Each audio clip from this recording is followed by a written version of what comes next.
It's a beautiful night for a ball game at Bob Walker Stadium. Windy, of course, but this long homestand concludes. And the third-ranked Arkansas Razorbacks, winners of 11 straight games, welcome in an in-state foe, the Bears from Central Arkansas. Let's bring you up to the booth. Brett Dolan, Troy Eklund, thanks for joining us. A lot of baseball over the last couple of weeks. And in fact, when you try and identify one Razorback who's had a great stretch, it's hard. There are multiples, but I guess you have to start with Vahiva Loy. You're right. The team has really hit the baseball well, but Vahiva Loy has just been outstanding. Really zoning in on that strike zone and really picking the pitches that he wants. Right here, just the power has been there a season ago, but it is really exploding early in this season for Loy. Yeah, the offense has been a lot of fun to watch. Certainly the thump has been there with the homers and runs batted in. He's been a friend of those on the hog pen, but every once in a while, Troy, he's also turned in some amazing defensive plays. Yeah, this play is absolutely absurd, and there's just no way that you think he's going to get that baseball. You can see the reaction of Charles Davalon. Just ridiculous. Here's what Vahiva Loy has done in the last 5 games, and big honor of the co-SEC Player of the Week, but those are just crazy, crazy numbers. Already the second time he's won that honor this year. Now the Bears come in at 5-8. They played Evansville, a super regional team from a year ago. Got a nice win on Friday, but lost the last 2. Yeah, Evansville is a really, really good team. That was a huge pickup for the Bears, and they've got a lot of seniors on this lineup today. See if that experience can really help them out against the Hogs. Well, the Bears tonight are going to face the midweek starter for the Razorbacks. Who else but Colin Fisher? Yeah, Fisher's back from a season ago. Had that internal brace surgery, a little bit less than the Tommy John, allowed him to come back faster. He's better than ever. Probably the best pitch he's got, Brett, is changeup down and away to right-handed hitters. Take a look at the lineup he will face for Central Arkansas this evening. Zeb Allen had a good freshman campaign a year ago. Negree will be at short. Then Sermonelli having a big season, and Shipley, the catcher, will be the top 4 in this lineup. For head coach Nick Harlan, Bears and Razorbacks have played over the last couple of seasons. Tight one a year ago, as we'll document a little bit later on. But Zeb Allen steps in on a 77-degree night. Winds out of the southwest at 14. First pitch swinging is Allen. Popped up. Someone better run. Becker makes that catch, and I thought the way we've seen pop-ups drop and that one falling with Allen standing in the box, that would have been interesting, but quick out. Yeah, I think that almost would have bounced in fair territory, so really surprised that Allen didn't take off down the first base line. One gone, Nathan Negree, freshman shortstop, hitting in a .294 clip, and he takes strike 1. Our plate umpire tonight is Clinton Wheeler, Timothy Cordell at first, Mark Wagers umpires at second, Joshua Shepitz at third. And you see Fisher standing in the sunshine, Negree at the plate in those shadows. First night game of the year and blessed with great temperatures, but it will be a little bit of a contrast for those hitters here in the early innings. Yeah, you see the hand of the baseball coming out of the sunshine and then almost disappears on you when it goes into the shadow of the stadium, and that's really tough to pick up as a hitter. Pretty good visual to what we're trying to talk about. Contrast. And Fisher's really going after these Bear hitters. A lot of fastballs early on in this ball game. Not close. 2 balls, 2 strikes.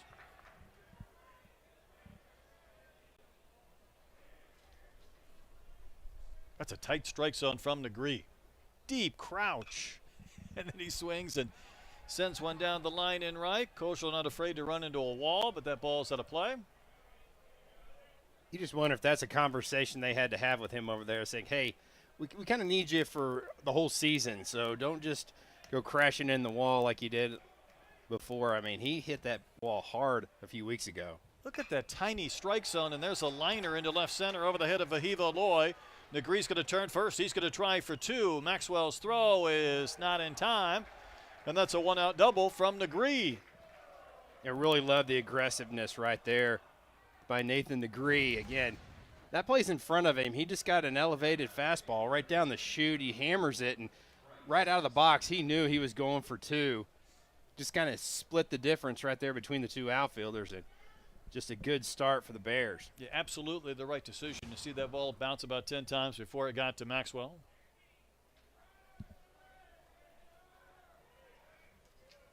brings up Bryce Sermonelli, who has reached base in 13 straight games for the Bears. A year ago in the game with the Razorbacks, had 2 hits and 3 runs batted in with a chance to drive in a run.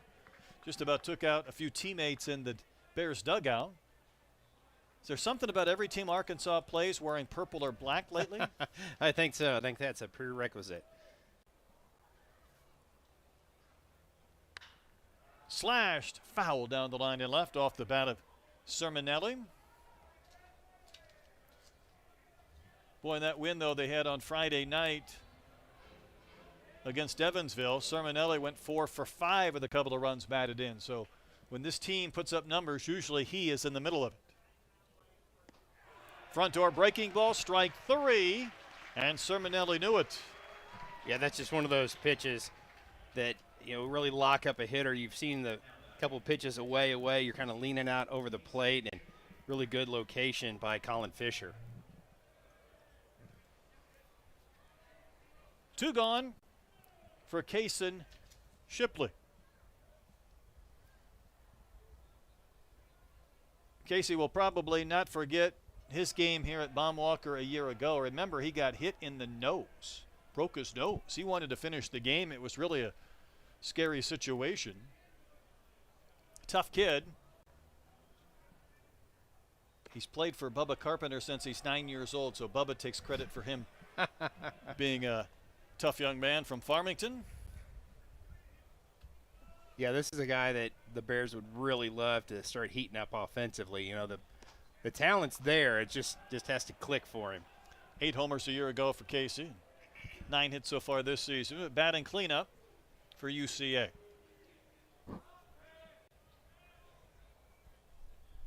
.30 pumped right in there at 89. So Fisher took just a little bit off to locate on 3-0.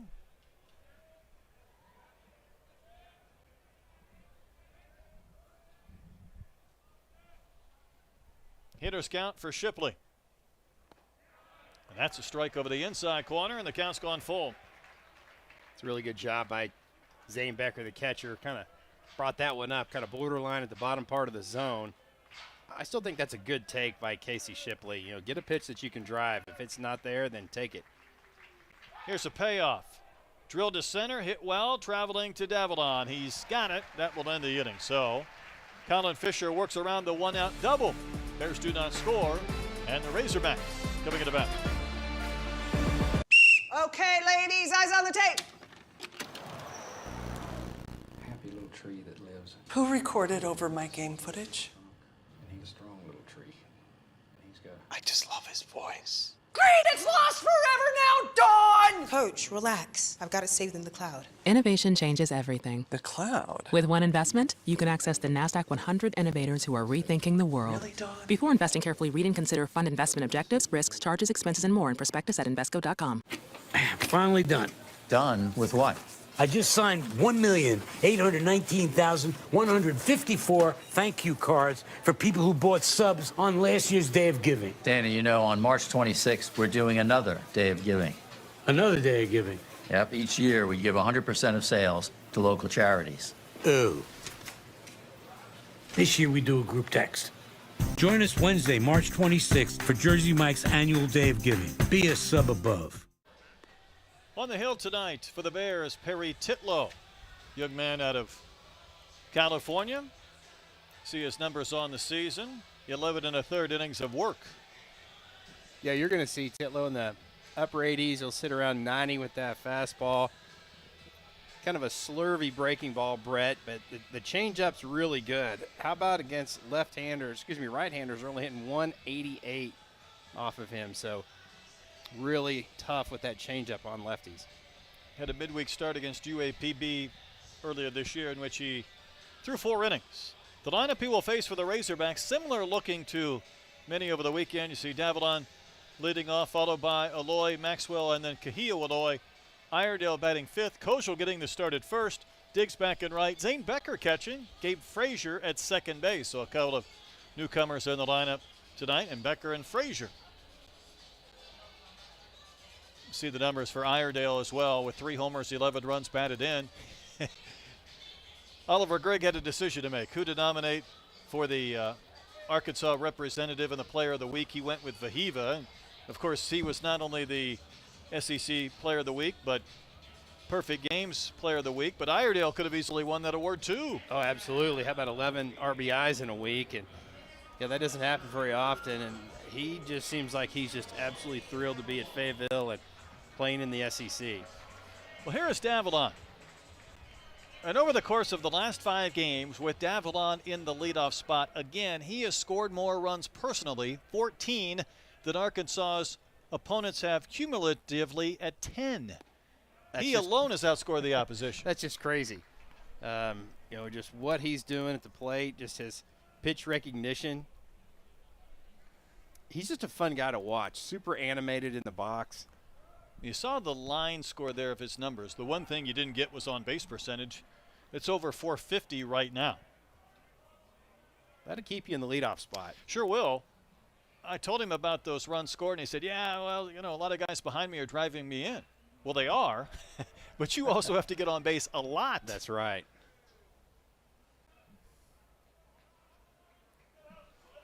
Nate Thompson had a great phrase or term when talking about Davalon today. He said, I don't want him to be a table setter. I want him to be a tone setter. I want him to swing with some thump when he can. Had a grand slam as well in this homestand, although that's on the ground to Leonard at second. And Titlow gets the first out in the bottom of the first. Yeah, Titlow just took a little bit off that pitch. 85 on that. I don't know if that was a true changeup or just a kind of reduced fastball, but great effect. Vahiva Illinois steps in. And again, so much fun to watch him over the course of this homestand. He came out for the last couple of innings, and we wondered on Sunday if everything was okay. Paper said maybe his leg was tight. He told me today, just tired. But regardless, he'd been doing so much running around the bases and making so many plays. Maybe he was a bit tired.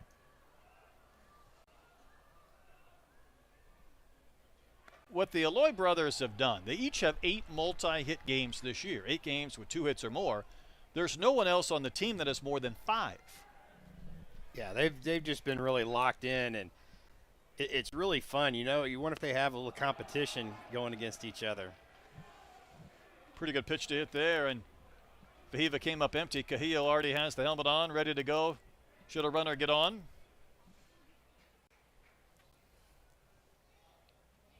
Titlow gets a wave and a miss. Something Vahiva has not done much of this year. Strikeout, just the 8th time all season, but already some pretty good stuff from Perry Titlow. Yeah, really great location right here. This looks like the slider down and away. Picture perfect location. Had a little bit of depth to it. That's a nice pitch. That's a tight slider. Yeah, it really was. It's a good job by Shipley. I think would have gotten the call with the way he presented that strike. Even watching the replay, it looked like a fastball and going to be a strike to me until it had some bend. And Logan Maxwell with a big swing. Maxwell on this homestand, 11 hits, couple of home runs. Has not been in the lineup every single day, but a lot more often than not. And when he is in there, he's batting third. Seems like DVH has kind of had him on the bench, especially during really cold weather games with that hamstring that's just kind of seems like he's had an issue with pretty much his whole career. Just kind of tightens up on him a little bit. Also has the luxury of depth. So against right-handed pitchers, left-handed pitchers, he can kind of give somebody a little bit of a break. That's a wave and a miss. What an inning from Perry Titlow. Man, great job by Titlow. Really just keeping Arkansas off balance. Really filling up the strike zone.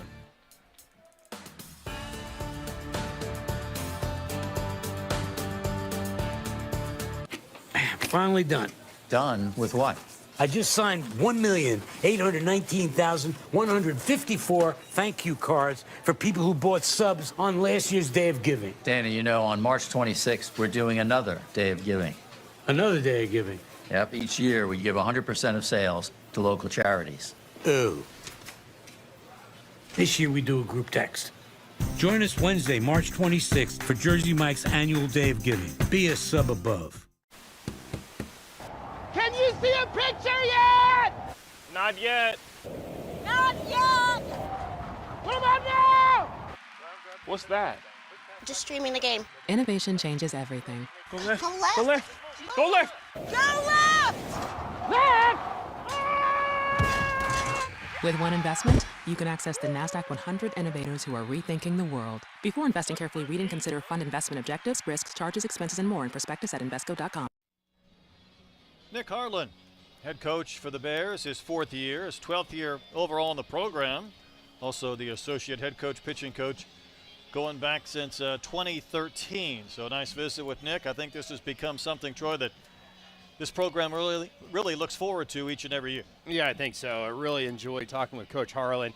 He's really developed a nice program down there in Conway. And, he took over in 2021 when the longtime coach, Alan Gum, left, and now he's the head coach at Shiloh Christian Baseball. So things come a little full circle. How about that? Look at you dropping some a little knowledge, local knowledge. How about that? Blaine French steps in, another California native. A lot of Arkansans, a lot of Californians on this Bears roster. Fisher's pitch is cut and a missed.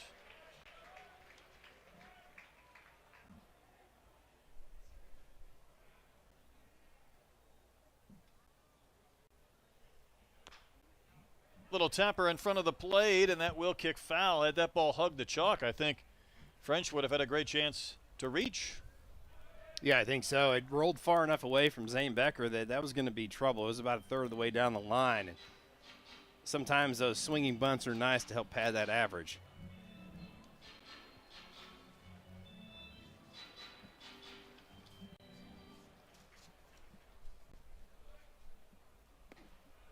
Fisher runs one up and out. 2 balls, 2 strikes. It was a week ago that Fisher was the starter in the midweek assignment on Tuesday. He was on a 50-pitch count because they wanted to have him available this weekend. I think he ended up throwing 3 scoreless innings in 41 pitches.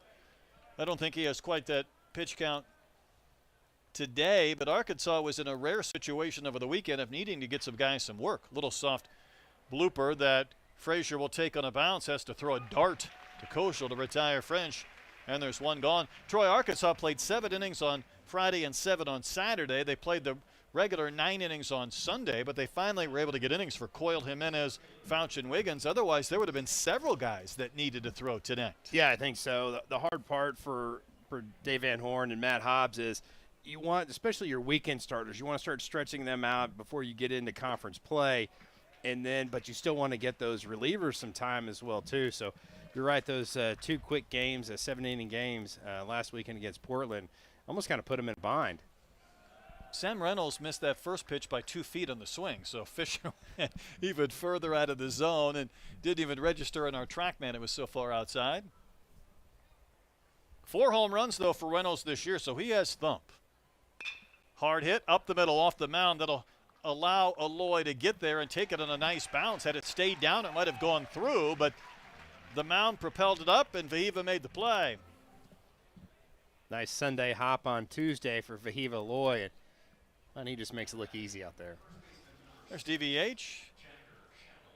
Troy, looks like career win number 900 is set to happen this weekend at Ole Miss. Yeah, another really big milestone for Dave Van Horn, and just what a program he's built here at Arkansas. I mean, I know one of the first things he had a comment with Frank Broyles, the athletic director that hired him, was, hey, we want to build seats all the way down both sides. And Broyles goes, hey, we're not filling it up right now. And he said, you put seats in there, I'll fill it up. And he has done that and then some. He might need more seats now, especially come postseason time. Jagger Shadow, the first baseman. Last year at 3 hits, couple of runs batted in this game.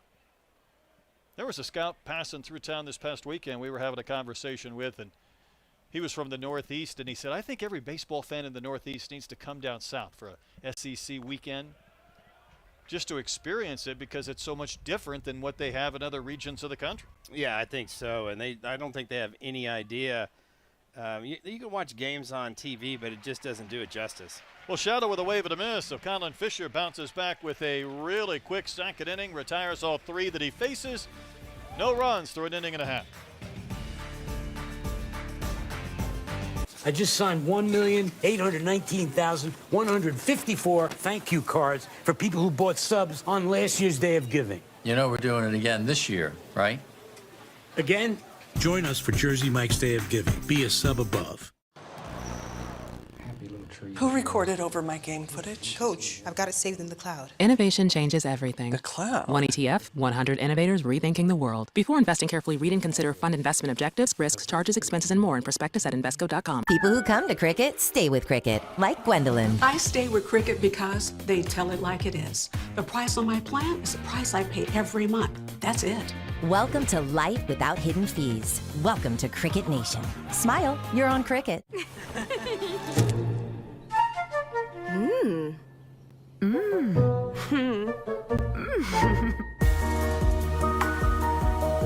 Milk chocolate beyond words. Classic recipe by Lindt. There's your series history all time between the Bears and the Razorbacks. Of course, they didn't play for a long time. Now, Steve East of UCA has the series 8-4-2, and that's counting games between 1921 and 1948. I never argue with Steve East. I assume he's correct on everything, but there have been some tight games between these teams, and I got to believe there's a little bit of adrenaline for guys like Perry Titlow and the Bears when they come to Baum Walker. Yeah, I think so. I think the game was 9-7. Last season went the Hogs' way, but yeah, the Bears come in town. They have a little bit of a chip on their shoulder, and rightfully so, and they're going to give it all they've got. Here's Kahio Aloy. It's amazing when you think about what he's done this homestand, to the tune of 17 for 35 with 22 runs batted in, and that factors in 0 for his last 7. Yeah, he was really kind of trying to stay back, and looks like he jammed himself on a few swings in the last couple times. But he's lost that top hand a couple of times as well in the last few games. yeah, he really has. Is that just too much force? I don't know what that is. I just torque. I mean, let's just call it that. That is a violent swing. That's some bat speed, but Titlow's had some good stuff early, and that's the pitch, Troy. That slider, whatever that is, that's got some cut and it's got some break, and it's been tough for these hitters to gauge. It really has, and his location and command so far has been outstanding, and you can see that it's really had these Razorback hitters off balance. And 2-1 fouled right back to the screen. Nice fastball by Titlow. 92 on TrackMan, and really good spot there. It's in the strike zone, but it's at the top part of the zone, and a lot of times if you got some velocity and some carry on that fastball, you can play up there in the top of the zone. Good take there from Kahio as it just did carry off the plate. The count's gone full. And Titlow 8 appearances a year ago, but an ERA just under 15 for the San Joaquin Delta College product. Harnessing that stuff tonight. Count has gone as far as it'll go to Kahio Aloy. And that's in. That's ball 4. First base runner for the Razorbacks. There was a couple of good takes in that sequence. Yeah, it really was. I mean, that's pitches about a baseball or two off the inside corner, but not a bad miss, and you'll get a lot of swings. Well, we mentioned these teams have played some tight games last year. 9-7, 6-3 a couple of years ago, a 2-1 win in 2022. So there has been nothing easy. Arkansas, though, what they have done in this amazing stretch is just win these midweek games. I think they've won 15 straight midweek games. Yeah, it's really crazy how consistent this team is, and really just taking care of business at home. And we've talked about it before on previous broadcasts, how as a player you just kind of get into a good rhythm. Your schedule's the same. You're sleeping in your own bed. You kind of have the rhythm of going to class and mixing in some baseball as well. So Arkansas has just done a great job, and the fan support here at Baum Walker is second to none. Iredale has been batting right in the middle of this Razorback lineup. 6 home runs, 25 knocked in. That ball ripped to left field. There goes another one. Goodbye. Home run number 7 for Brent Iredale. The ball's just jumping off his bat in this homestand. He has reached base in 17 straight games, but it seems like he keeps taking that grand tour around the bases. Boy, Brad, he is really seeing the baseball big and hitting it well. And we talk about how he really stays behind that swing and has tremendous leverage. Watch him just get on that back leg and just turn. How about 404 feet, 107 off the bat of their Australian. It was last Tuesday that he hit his 3rd home run of the year. Well, that was number 7. So he's gone from 2 to 7. He's trying to figure out what to do to get to be the player of the week. That's right. He's saying, Oliver Grigg, here I am. Show me some love. Cam Koschel will watch one miss down and out. Again, Arkansas just making teams pay for free base runners. The walk by Kahio Aloy. You mentioned it, a couple really good takes on some borderline pitches by Tittle. That is a swing from Koschel. He did everything he could to try and hold that back, but he kind of did a circular swinging motion. How quickly did that ball jump out of here off the bat of Iredale? Boy, it was a bullet.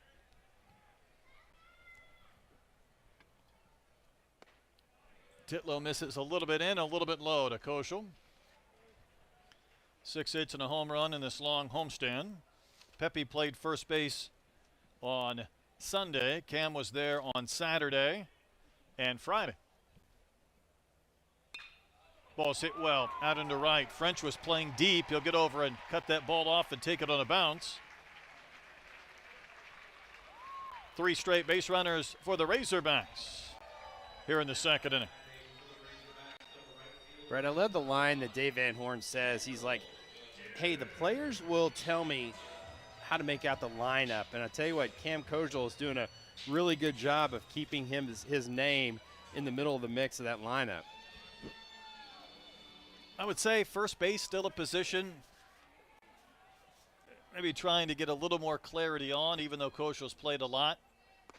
Almost 4 outfielders for 3 outfield spots. We saw Diggs not start a couple of games ago. Had the home run that ended the game on Saturday, the 10-0 Arkansas win in 7 innings.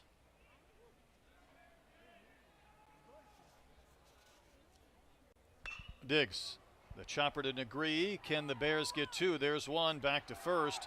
Double play. This Bears defense last year was exceptional. Lance Spigner, longtime high school coach, and then at Arkansas Rich Mountain, part of the offense, or part of the coaching staff working with the defense, and my goodness, they were good last year, and no surprise they're good again this year. Yeah, how about a team in the Bears coming in feeling 981, and that is excellent. This is Zane Becker, the catcher. My son was at Rich Mountain, and the first thing I did when I talked to him about Labor Day of his first year, he said, Coach Lance is the best infield coach I've ever been around. Wow, that's really, really something. High praise.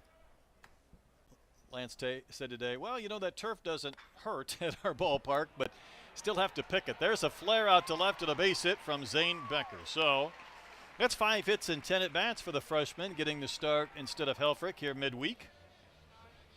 Sometimes you have to get an ugly hit right there. That was a cue shot right off the end of the bat.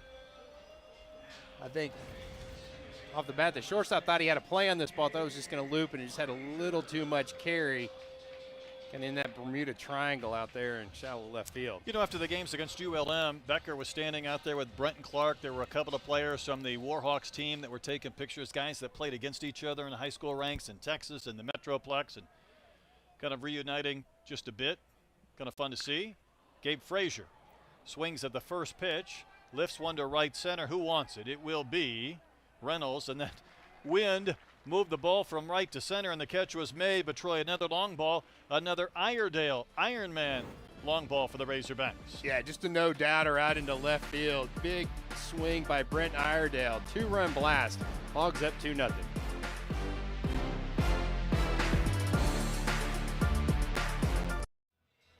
Iredale's home run put the Razorbacks ahead 2-0 as we go to the top of the 3rd.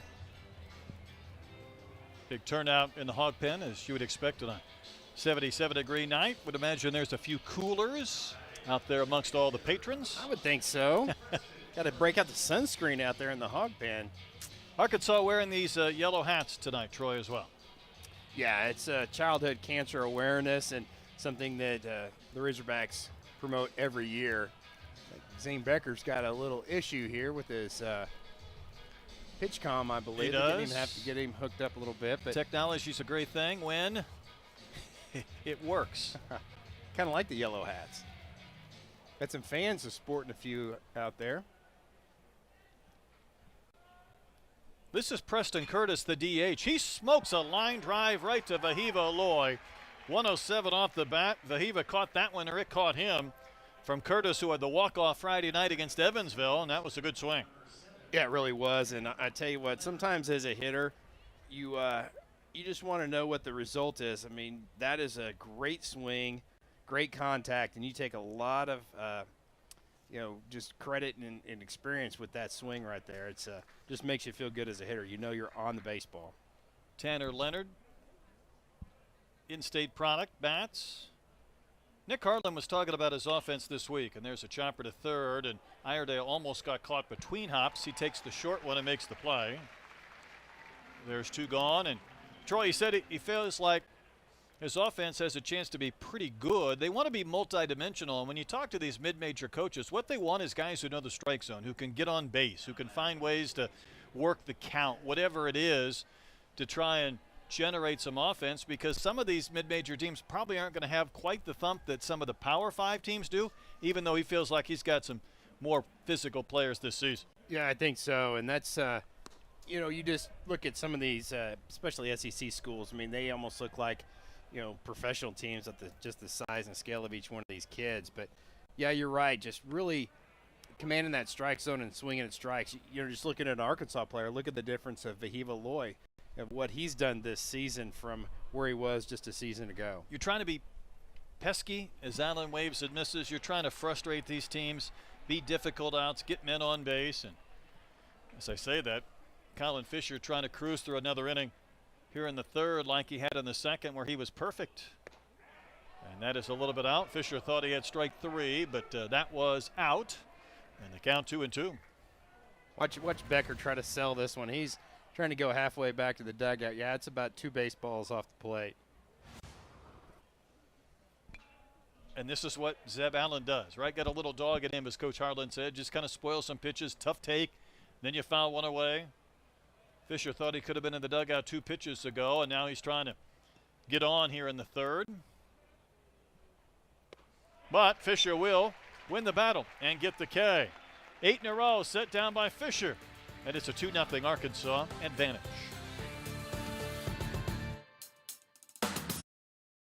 Yeah, kind of controlling my zone, knowing the pitches where I can hammer, just having that idea in my head, just the location I'm looking for, and not really the type of pitch, but yeah, just controlling my zone. I like that thought process, Troy. Location maybe more than pitch. I think you have good quick hands when you can do that, but whatever it's been for Vahiva this year, it's worked. That chase rate way down, so are the strikeout numbers. Yeah, I think so, and I love his terminology. The pitch I can hammer. It's not like the pitch I'm going to swing at. No, I'm gonna attack it and be aggressive offensively. But yeah, you're right. It's the pitch recognition. It's not offering pitches outside the zone, and he's much more upright as a hitter this year. A little less stride and much more controlled. I think he's a lot less off balance than he was a season ago. Yeah, balance and rhythm sometimes go hand in hand. This is Jake Jones out of Benton on the pitch here in the bottom of the third inning after a couple of innings from Perry Titlow. Jones is a 2-pitch mix guy. He's going to be in that upper 80s. Pretty much fastball, curveball you're going to see out of him. But great job by Perry Titlow. Very impressed with him. Gave up the home run to Iredale, and that was the big swing. This is Davalon back at the top of the lineup. Bounce to second his only time in. He's calmed down that big leg lift to more of a toe tap. Told me today that's something he did last year. And what it's allowed him to do is kind of settle in.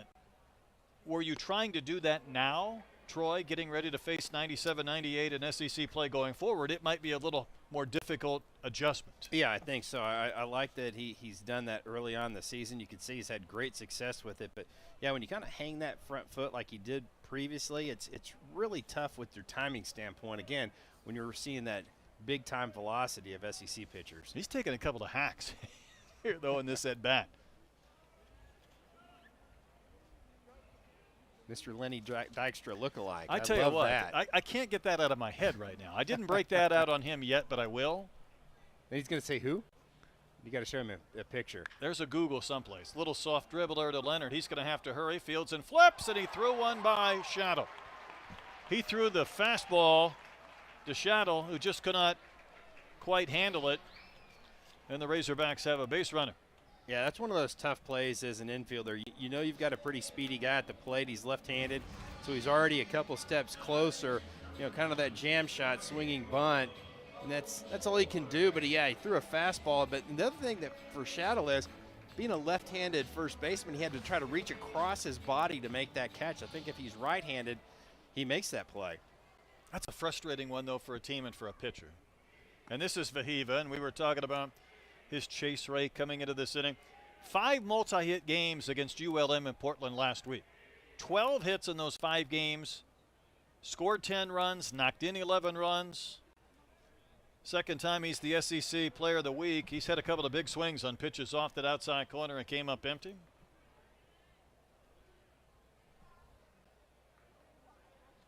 Brett, when we've seen Vahiva have his most success is when he's hitting that ball to right center field.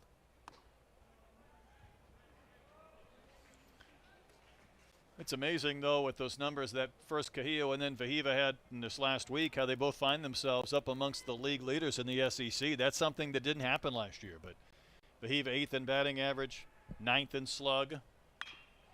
That ball's lifted to right. French retreating. This ball has a chance. French at the fence. He's got the ball at the top of the wall near the yellow line. And Davalon will tag. And my goodness, Vahiva missed one by, I don't know, 5-6 inches? Yeah, I think so. The wind is blowing straight from right field foul pole to left field foul pole. With the height of that fly ball, he did not get any assistance on that one. If it was in the last few games, that's out. Heads up play by Charles Davalon, tagging on that ball. Great play. Love that. Love the aggressiveness. Sometimes when you're tagging and a hitter's running down the line, you got to worry about the hitter maybe passing Davalon at first if he's not paying attention. But the play was made, and this is Maxwell.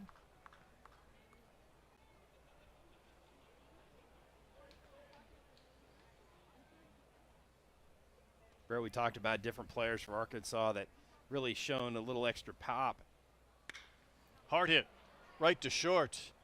Negree makes the play. 2 outs.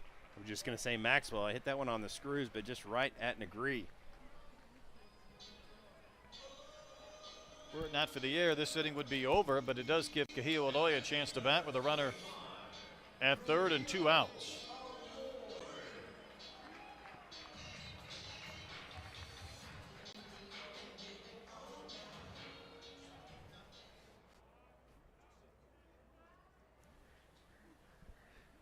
Look at the OPS for Cahillo as he takes one high for a ball. You know, they consider 900 really good. He's almost a 2,000. Yeah, yeah, more than double good. That is that's really saying something. And Vahiva just talks about just the bat speed that he has. That ball's launched high in the air, deep left center, back to the hog pen. Goodbye baseball. Cahillo Aloy hits another one. Aloha, number 7 of the season. And another 400-plus foot blast from the Hawaiians. So Vahiva just missed. Cahillo did not. Just another great swing by Cahillo. You can see Nate Thompson in the dugout was pretty fired up. That's a fastball right down the chute. Cahillo knows he's hit that baseball well. Look at that side swing and that violence. I mean, he just really generates so much bat speed and just sheer power. How about 409 feet, 105 off the bat of Cahillo Aloy. If I swung a golf club like that, I would take a couple of ribs and a back with me. That's got visit to the chiropractor. I mean, that's up. Happy Gilmore after a couple of beverages right there with that violent swing and the bat speed. Iredale had the homer in the second inning. Both of these runs unearned because of that error to begin the frame, which obviously doesn't sit well with the Bears. What we saw with Iredale, though, is the fact that these home runs come in bunches. His home run Sunday was a 3-run shot. Back on Friday, he had 2 3-run shots. So he's had 4 multi-run homers in the last 4 games. You just can't even comprehend stats like that. I mean, you hear them and it just doesn't really sink in of like what a big deal that is.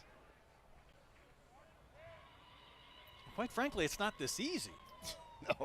No, it's really not. Just again, just the offense and their patience. We talked about how well they've kept the ball in the zone and swinging at strikes. The team has got 107 strikeouts and 90 walks. I mean, anywhere if you're kind of in the ballpark of the same number, that's exceptional. Sure is. You know, and I mentioned some of these Razorbacks are up amongst the league leaders, which quite frankly just hasn't happened a lot over the last couple of years. 3-1 count to Iredale and a big swing and fouled back. Iredale is in the top 10 and on base. He's 8th in the conference in slug. And just with 6 home runs, to put that into perspective, that would only tie you for 9th in this conference to have 6. Well, Iredale got number 7. Cahillo got his 7th. And what he does, Troy, is he takes his walks, too. Yeah, I think so. And that's almost every 16 hitter. for Iredale. Yeah, that's just really good pitch recognition. And Jake Jones, you know, he's trying to pitch at the top of the strike zone. He wants to try to induce a pop-up or maybe a fly ball out of Iredale, but just misses just a little too high.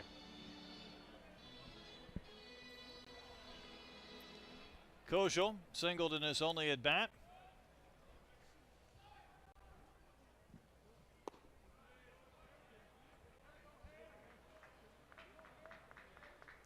Cam said before the game today, you know, it's getting close to being too hot out there. I said, spoken like someone from Omaha, Nebraska.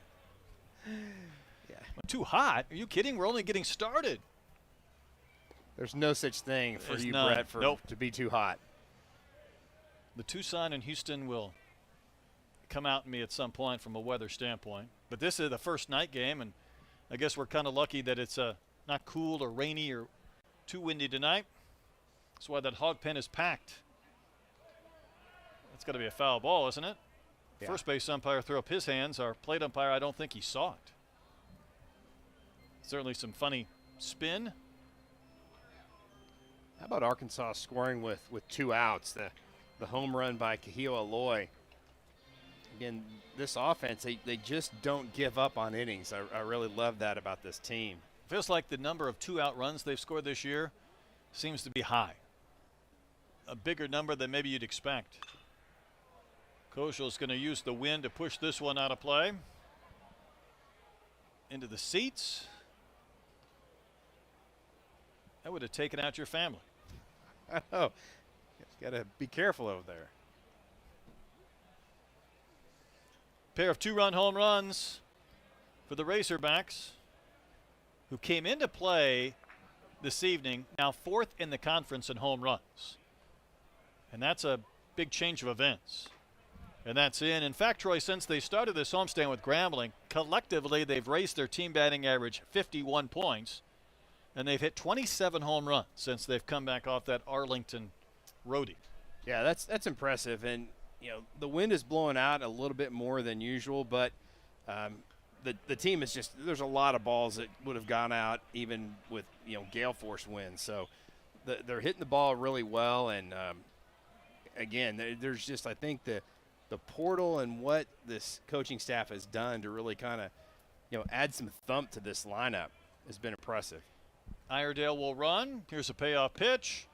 That's in. That's ball 4. They've also taken their walks, and I'm with you. I think this ballpark has played differently over the first month than it has in previous years, more hitter-friendly days. But it feels like in all of college baseball, we're going through a hitter-friendly stretch where whether the ball's a little bit juiced or they're a little bit hot, the exit velocities have just been otherworldly across the world in college baseball. Yeah, I think so. And you know, you also have to think about, you know, just these strength programs that these schools have and just the size of these players are nowadays. And players are older. Kendall Dick's one of those as he steps in, a guy that, you know, where the draft a little bit different, or had he been healthy last year, maybe on his way to pro ball. And Iredale advances to 3rd. This inning could have been over.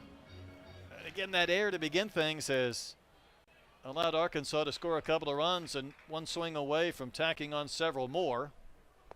Diggs will take, and Kojal off and running, no throw. Now a couple of runners in scoring position. Little delay steal by Cam Kojal out there at first base. I really like that, the left-handed hitting Diggs.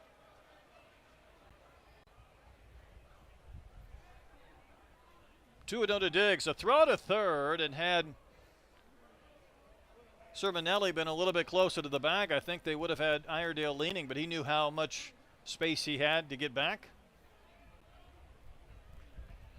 I like that aggressiveness. Good job by Jake Jones. One of the games you missed this year, the opposing pitcher had balks on back-to-back pitchers. That's hard to do. It is hard to do. If you had that on a bingo card, you wouldn't fill it up very often.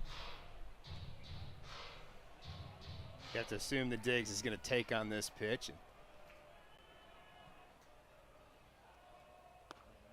And the bases are loaded for the freshman Zane Becker.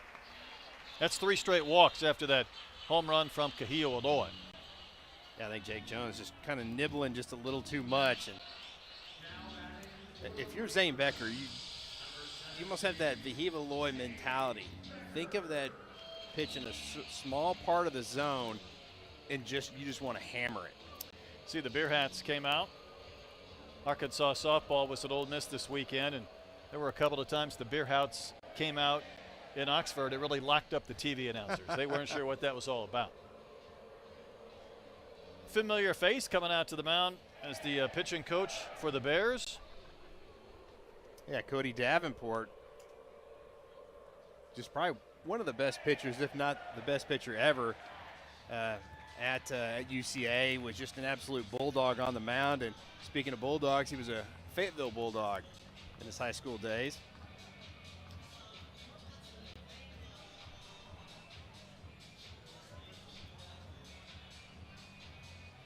Another purple team. Well, I tell you what, if this baseball thing doesn't work out, he could be a bouncer on Dixon. He had a strut to him right coming into that dugout. I would not want to mess with him. He's solid, and I think the beard adds a little something to that. Does. Gruffness as well, too. Becker blooped a single into left in his only AB, and batting with the bases loaded, took a big vicious hack at a 90-mile-an-hour fastball, came up empty. Yeah, I like Becker's aggressiveness, but that pitch is a pitcher's pitch in the outside corner. Gonna have a tighter strike zone than that. Bases full of pigs. High fly, right center. French back. On the track, the winds will work it back into play, and the catch is made. So Arkansas attempted the win a couple of times to right, but Kahio Aloy, Troy, with some controlled chaos with his swing, found the hog pen again. Yeah, talking about some torque in a swing. That's what Kahio Aloy has, and again, just calm, and then just explosive through the baseball.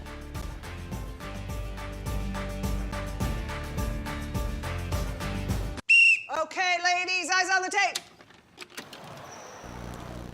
Happy little tree that lives. Who recorded over my game footage? And he's a strong little tree. And he's got. I just love his voice. Great, it's lost forever now, Dawn! Coach, relax. I've got it saved in the cloud. Innovation changes everything. The cloud? With one investment, you can access the NASDAQ 100 innovators who are rethinking the world. Really, Dawn? Before investing, carefully read and consider fund investment objectives, risks, charges, expenses, and more in prospectus at Invesco.com. Finally done. Done with what? I just signed 1,819,154 thank you cards for people who bought subs on last year's Day of Giving. Danny, you know, on March 26th, we're doing another Day of Giving. Another Day of Giving. Yep, each year we give 100% of sales to local charities. Ooh. This year we do a group text. Join us Wednesday, March 26th for Jersey Mike's annual Day of Giving. Be a sub above. What a beautiful night weather-wise at Baum-Walker Stadium. 72 degrees currently. A little bit of a breeze tonight. A lot of fans out there in the hog pen soaking up some sunshine. That was not the case 3 years ago today. Troy, this is what Baum-Walker Stadium looked like March 11th, 2022. It should say photo credit me, but this day alone made me question my life path and life decisions. That's it. That's what Cam Kojal's looking for. It's like, is this the kind of baseball you want to play in, or what you're getting tonight? I mean, that just looks miserable, and it was 3 years ago today. Now back to reality, back to better conditions, and Ben Bybee on to work. Yeah, talk about a big right-hander and Ben Bybee. He's been really consistent, sitting at that mid-90s with the fastball. Kind of drops in a slurvy breaking ball and a changeup as well, Brett. This is Negree, who doubled into left center in his first at bat. There's something to say about when you hit off a guy 6'5", 6'6", like Bobby, and 230 pounds. They look like they're about 48 feet instead of 60 feet away from you. Well, there's another base hit from Nathan Negree. Troy, where is Aurora, Missouri? It's the hometown of where is Negree. That? I mean, normally you fail your own state well, geography. I know. I'm just folding. Yep, beyond our wildest imagination. I want to say it's on the way, like kind of by Springfieldish. Let me look it up. People are probably going to start texting me going, you fool, where you have to know where Aurora is. Bryce Sermonelli struck out his only time in. Just a little southwest of Springfield. So you were actually close with your guess? I was in the vicinity. I don't think I was in the right zip code, but well, yeah, horseshoes and hand grenades. I mean, for you just to be remotely wrong rather than completely wrong is a vast improvement. Thanks for that, somewhat of a compliment. We have a balk. Sure did. On Ben Bybee. I'll tell you what, we can talk some things into existence, and there's your balk. And Sermonelli, the Norco, California native, Riverside Community College product, trying to continue what has been a great start to his season. He slaps one down the line and left into the seats, incoming. Everybody's okay. That ball jumped into the stands. I think every ball that Sermonelli's hit has been the other way. Just really looking to try to take advantage of shooting something out to left. Coach Harlan said he's a pure hitter, good hands.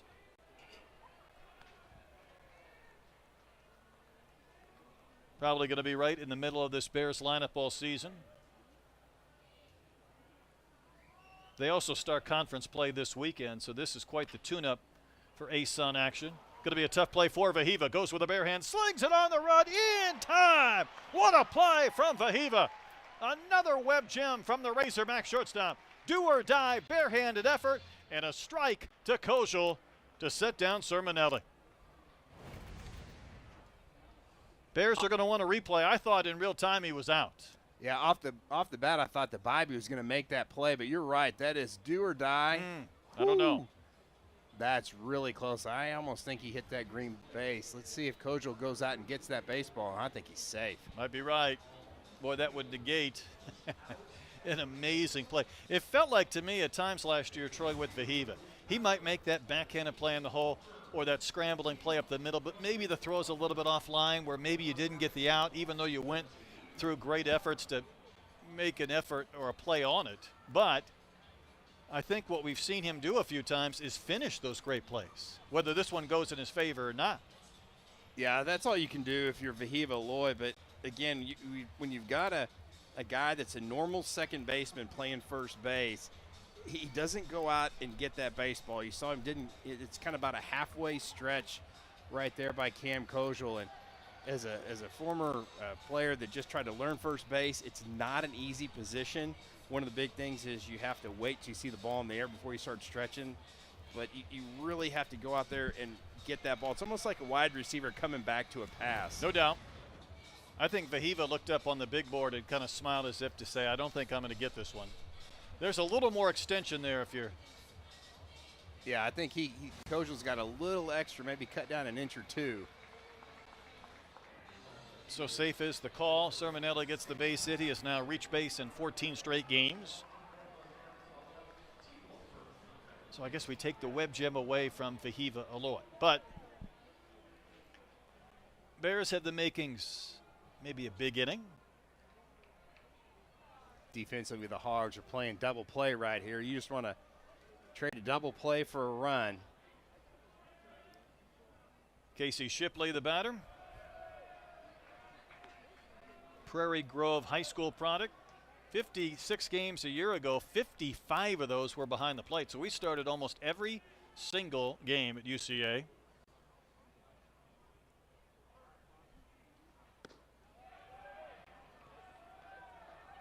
Ben Bybee kind of struggling a little bit to find that strike zone. Arkansas does have Dylan Carter up in the bullpen, starting to toss a little bit.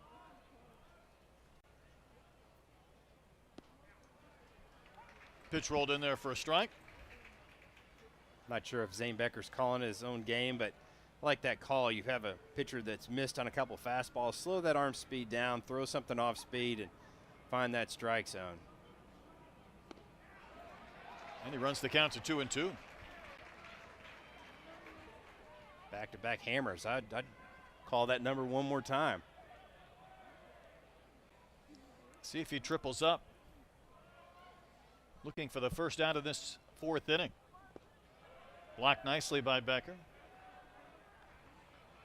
So now do you throw it 4 straight times, or do you have to come back with a fastball and maybe a count that the hitter's sitting on? Yeah, number one. I think you challenge the hitter right here with your fastball. It's been about 92, 93 miles an hour.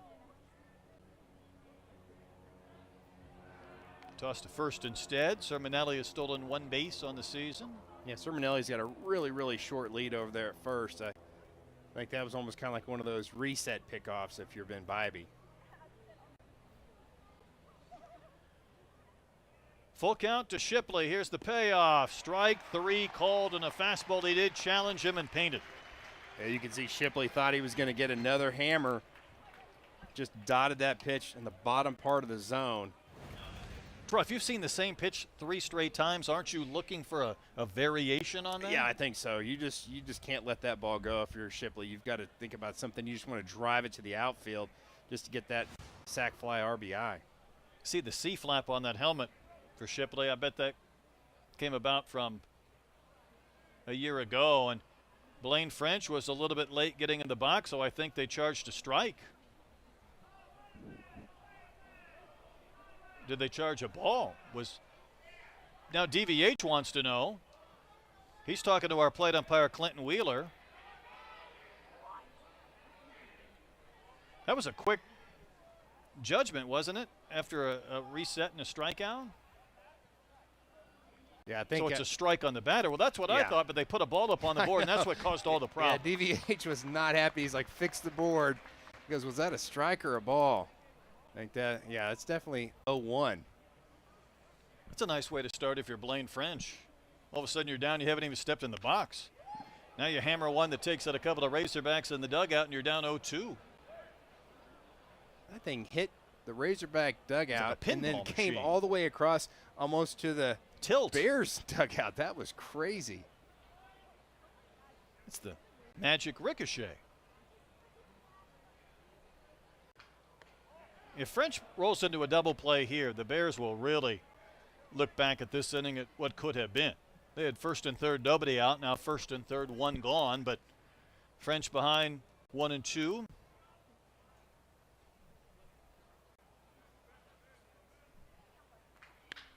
Hard hit, but past Frazier, and the Bears are on the board. So French gets an RBI, and it's a 4-1 game. Yeah, just a good job by French. That's a fastball down in the zone. Stayed on it. I think Bybee's ahead of the count. I think that one caught a little too much play. It was right down the middle. Just too much velocity. Got past Frazier out there at second base. If you're French, you're pretty happy after getting that quick strike assessed to him. Here's Reynolds, who's hit 4 home runs. A long ball would tie up this game. Nice off-speed pitch by Bybee. Really tried to pull a string on Reynolds right there. Redshirt freshman is Sam Reynolds.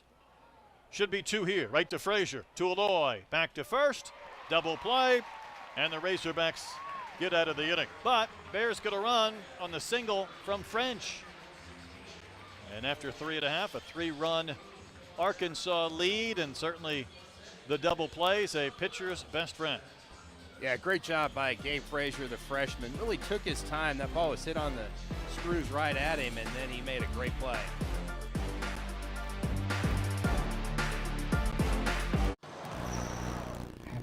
Who recorded over my game footage? Coach, I've got it saved in the cloud. Innovation changes everything. The cloud? One ETF, 100 innovators rethinking the world. Before investing carefully, read and consider fund investment objectives, risks, charges, expenses, and more in prospectus at Invesco.com. Finally done. Done with what? I just signed 1,819,154 thank you cards for people who bought subs on last year's Day of Giving. Danny, you know, on March 26th, we're doing another Day of Giving. Another Day of Giving. Yep, each year we give 100% of sales to local charities. Oh. This year we do a group text. Join us Wednesday, March 26th for Jersey Mike's annual Day of Giving. Be a sub above. You mastered your mind.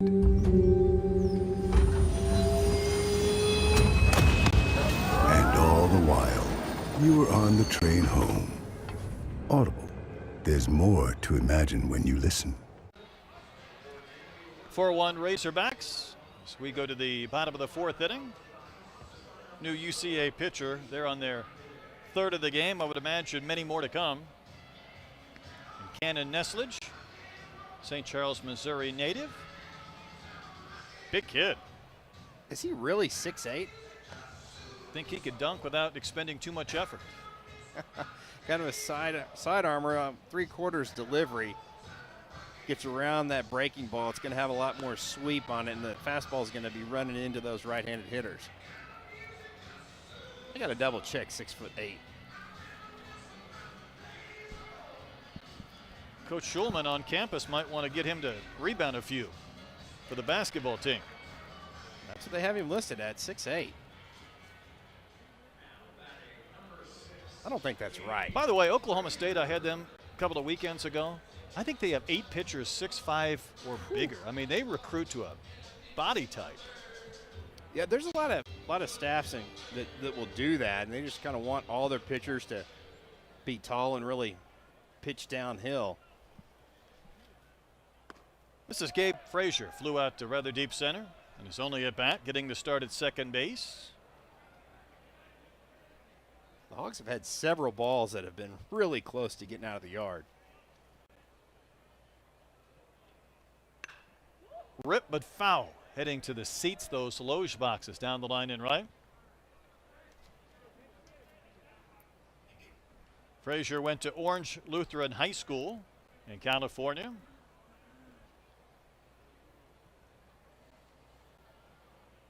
No shortage of alumni that have come through that program.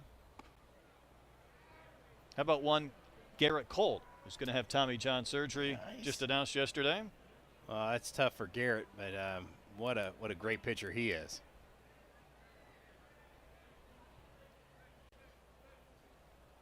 One-two pitch. Frazier wasn't sure if he should swing or take or swing, and that is a swing, and that's an out. I think he almost kind of did both in that situation. I think he did. I think he swung, stopped, and swung again, if I'm not mistaken. This is called getting locked up. This pitch is actually in the zone, up and in. That's great location by Neslage right there. So we got to take, we got to swing, and then we can bring it in. Yeah, a little bit of both.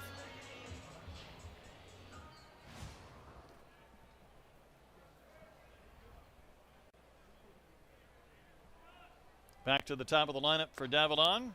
Takes one at the belt for a high strike. Davalon reached on an error and scored in the third, so that gives him 15 runs scored in his last 6 games. Counting tonight? Yeah, just phenomenal as a leadoff guy.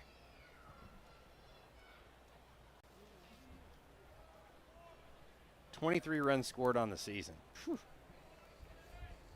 He came in tied with Iredale for that category, and they've each scored a run this evening. That's an easy 93 right there by Neslage. He's got a live arm for sure. A lot of run with that 3/4 delivery. I keep looking at that purple glove and that 6'8" frame. I'm not even watching the baseball. Maybe that would be my problem if I was in the box.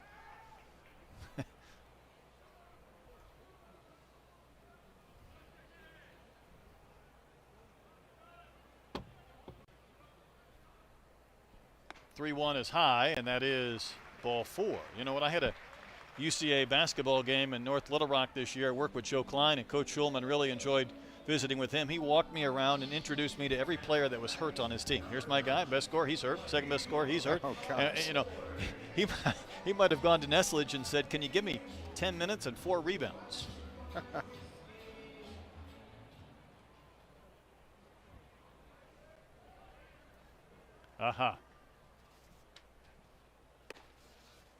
And all that conversation, Troy, and we did have a correction. Correction. I kept thinking he does not look 6'8". He does not, but you know he does bend over and all that. But we understand that this is Tate Collins. Fahiva Loy skies one in the air, right center field, into the wind again. Hit one to the top of the yellow line previously. And that one to the warning track. So he's tried to go to right field, Troy. You're telling him to go to right field, and twice he's hit the ball into the wind. Yeah, I know. It's like you got to figure out what that wind's doing and then make some adjustments. But that's good for Fahiva Loy really staying back on that baseball, and you're gonna have more success than not hitting the ball the other way.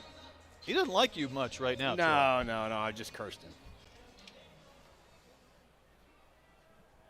Logan Maxwell's 0 for 2. I mean, Fahiva's riding a 10-game hitting streak. He's 0 for 3, and he's angry at Troy Eklund for telling him to hit the ball to right field. We'll have a conversation around the batting cage in the next home game. I mean, Fahiva might be the most upbeat, friendliest kid on the team, but boy, you've angered him. We've gotten in his doghouse, haven't I? Maxwell 0 for 2.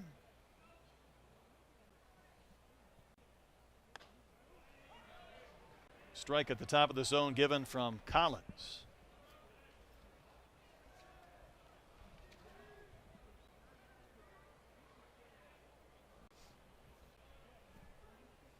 Three pitchers used so far by the Bears.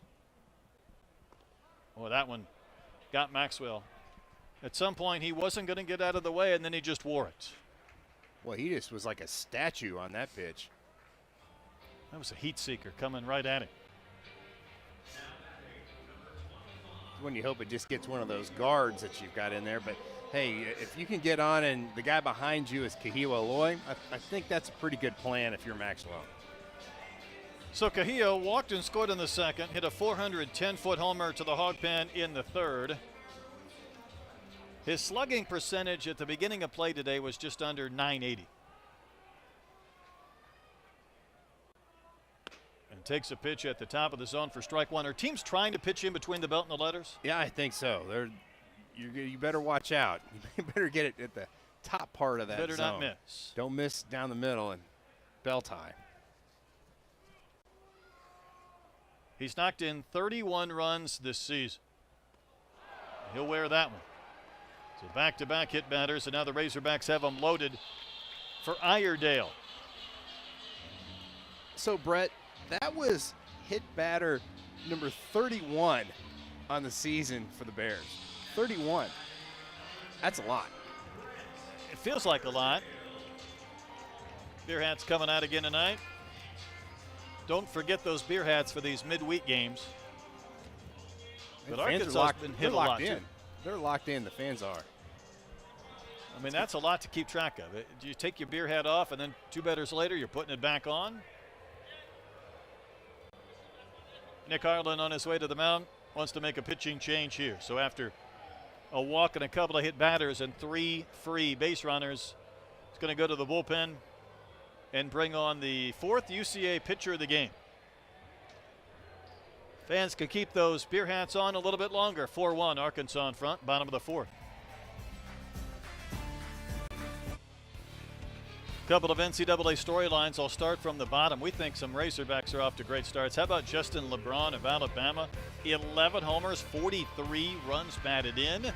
Florida State, one of the undefeateds. They're playing Florida tonight as we speak, so maybe we'll have an update before we leave. And Tennessee, I can update this right now. They just won against something called West Georgia by a 4-2 score, which for them that's really tight. But they're now 17-0 are the Tennessee Volunteers. Yeah, the Tennessee just continues to pound the baseball, and I tell you what, they have got some guys putting up just some serious gaudy stats. Got a new pitcher for the Bears. It's Galvin Alvetti.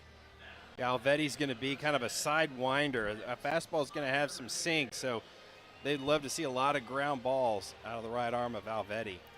Connor State JUCO product, Harding Academy High School. Yeah, sorry, Brett. Defensively, you see the shortstop, second baseman is playing to the left side of second base. 3 infielders on that left side for Iredale. One thing we know about Iredale, who homered in the second, and knocked in 2 more runs. His home runs come in bunches, and he likes to hit home runs with a lot of people on base. Good pitch. Down the chute. Center square.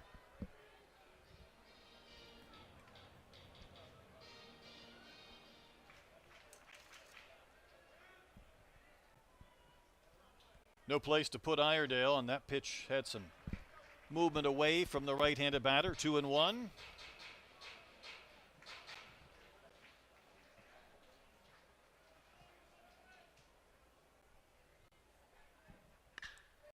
Laced to center field, dropping.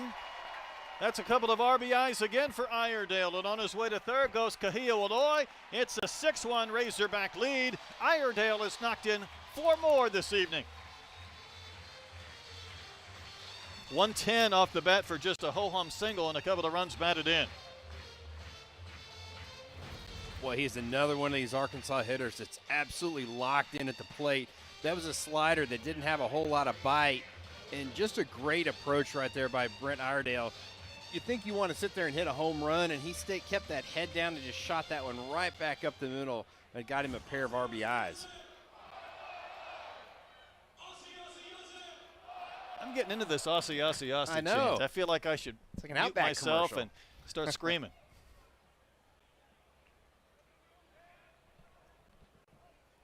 (6-1) Arkansas. Kojal reached base both times, hit the batter's box. Single and a walk. That's lifted to left. It's got a chance to go. Allen nearing the wall. Goodbye. Cam Kojal sends one into the UCA bullpen. A 3-run homer. The balls keep flying out of Baumwalker, and Arkansas keeps flexing its muscle. In a blink of an eye, they've tacked on 5 more runs.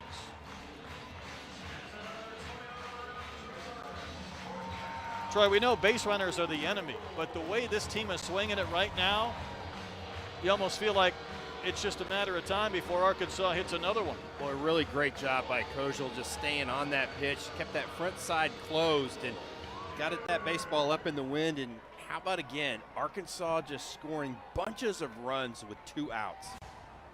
9-1, and now Diggs batting. 8th hitter this inning. And you feel like you're close, right? One more pitch, one more out, you're done with the inning. And then before you know it, 2-run single, 3-run homer. Strike called to Diggs. Arkansas has won 7 games this year in 7 innings. Well, they might be on the path to another one of those if they can keep on adding runs. Outscored ULM 29-3 in 2 games. Outscored Portland 35-6 in 3 games. And listen, I know that the competition for everybody's changing come Friday when you jump into league play. But I think you want your team feeling good, swinging the bats well, going into that gauntlet of a conference race. Diggs will float one out into right. French able to drift in and make the catch to end the inning. So Arkansas adds 5 more runs to its lead as we go to the 5th at Baumwalker. One of the really exciting concepts in Major League Baseball has been the MLB spring breakout games. They serve as kind of a showcase, Troy, of baseball's future stars. Each Major League club fields a team of their top prospects to play another team of top prospects from another organization.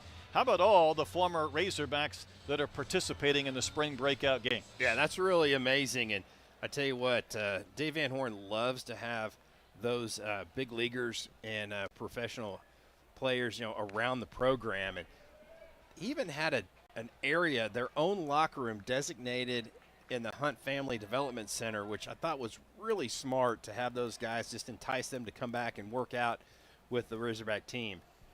This is Shadow against Bybee. How about Caleb Cali, though, being on that list? I mean, even if I told you there were 10 Razorbacks playing in the breakout game, you might start thinking, well, you'd name 7 or 8, and then you might miss a couple. 0-2 the count to Shadow. Bears have some catching up to do. Wave and a miss. And a 3-pitch strikeout. Bybee second, K. Yeah, sometimes you always think about how is a pitcher going to bounce back after a little bit of a long inning. About 3 straight strikes by Ben Bybee. Really turned that pitch over a little bit. That was an 85-mile-an-hour changeup that had a little run away from Shadow. Preston Curtis had the game-winning hit to beat Evansville on Friday, and he takes a strike. Singled at 107. Actually, I beg your pardon, he lined to short at 107. That Aloy caught as that ball was going right by him. In the third, it was a nice win on Friday because the Bears had that 11-10 victory over the Evansville team that last year was in a super region. But they lost on Saturday. They had the tying run thrown out of the plate to end the game. Sunday didn't go their way, and the Razorbacks trying to get some separation here, although Curtis wears that one from Bybee. Well, we heard that one up here, and we have our windows down. Still heard that thud. That one hurt. How about 93 off the shoulder? You see first base umpire. Is he showing that to Timothy Cordell? Timothy Cordell's trying to give him a little extra time, saying, hey, I'm going to talk to you for about a minute. Get some feeling back in that arm. See where it hit me? This is Tanner Leonard, second baseman.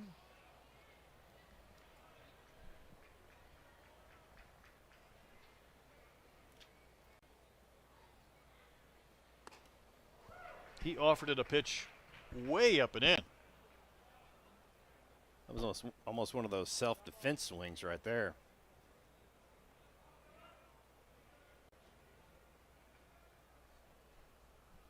Leonard, the senior, started 44 games a year ago at second base. Came into the season, Troy, having played 143 games in a Bears uniform.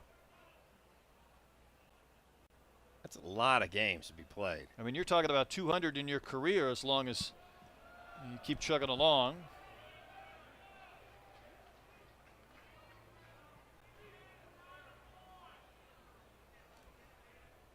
His father coaches high school in his hometown. Here's the 3-1. Big pop-up that'll be back and out of play. Talking about pop-ups, Brett, I mean, it's getting to be that time of night where it's really tough on those outfielders. It's that sky's kind of gray with that white baseball. Once that ball gets up above the lights, it literally almost disappears on you. So watch out for some fly balls, probably about the next 2 innings. Mix that with a little breeze or wind. Sounds fun, doesn't it?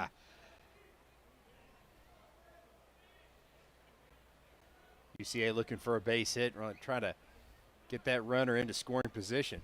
Not quite reaching the Gloman phase of the evening here at Baum Walker, but soon, and that pitch is out to Leonard. So a hit batter with one gone, and then the walk to turn the lineup over for Zeb Allen. A couple borderline pitches. Ben Bybee wanted that one. I think he had a pretty good argument.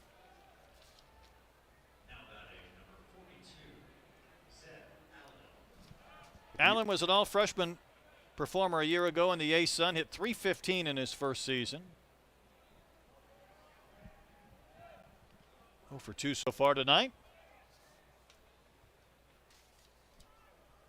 It's a Bears team picked 6th in the A-Sun, and you know they do things uniquely in that conference, Troy, as far as scheduling.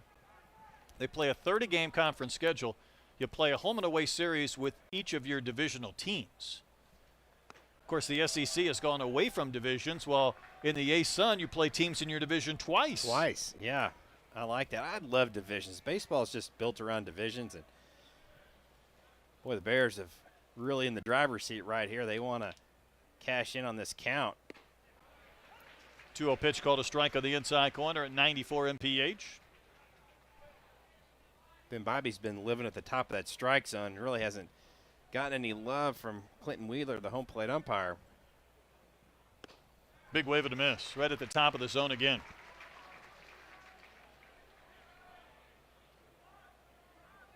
Bears are going to go on the road this weekend and play North Alabama, but their stadium hasn't been finished yet from renovation, so they'll play those games in Birmingham. In the air to left, Maxwell circling underneath it, the left-handed left fielder. Records the second out of the inning. Maxwell did a good job. He never lost that baseball. He and I were talking about this ballpark at BP today, the winds and the difficulty maybe seeing. And that one is in the air long enough for him to kind of locate it if he lost it for a second, but makes the play. Negree's been a pest. See the 2-for-2 night going. This past weekend, Portland had a player, Brady Bean, who was the left-handed version of Negree as far as this crouch. I mean, David Eckstein back in his Cardinal days, he never got in that type of crouch. Bounce it to short, Bahiva to Frazier, and that's 2 more men left on base for the Bears. Halfway done tonight, 9-1 Razorbacks.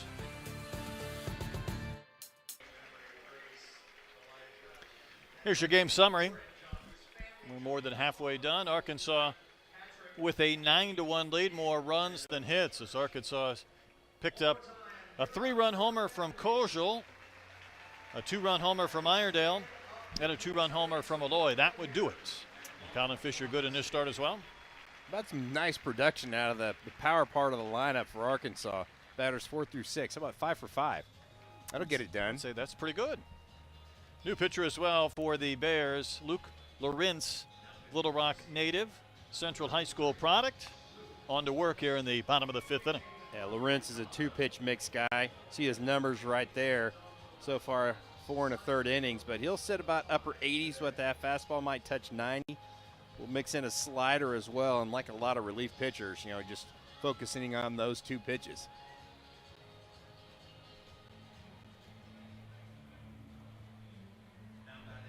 So true freshman at a Little Rock Central. He's going to get a couple of freshmen in the Arkansas lineup, Becker and Frazier, before the top in Davalon.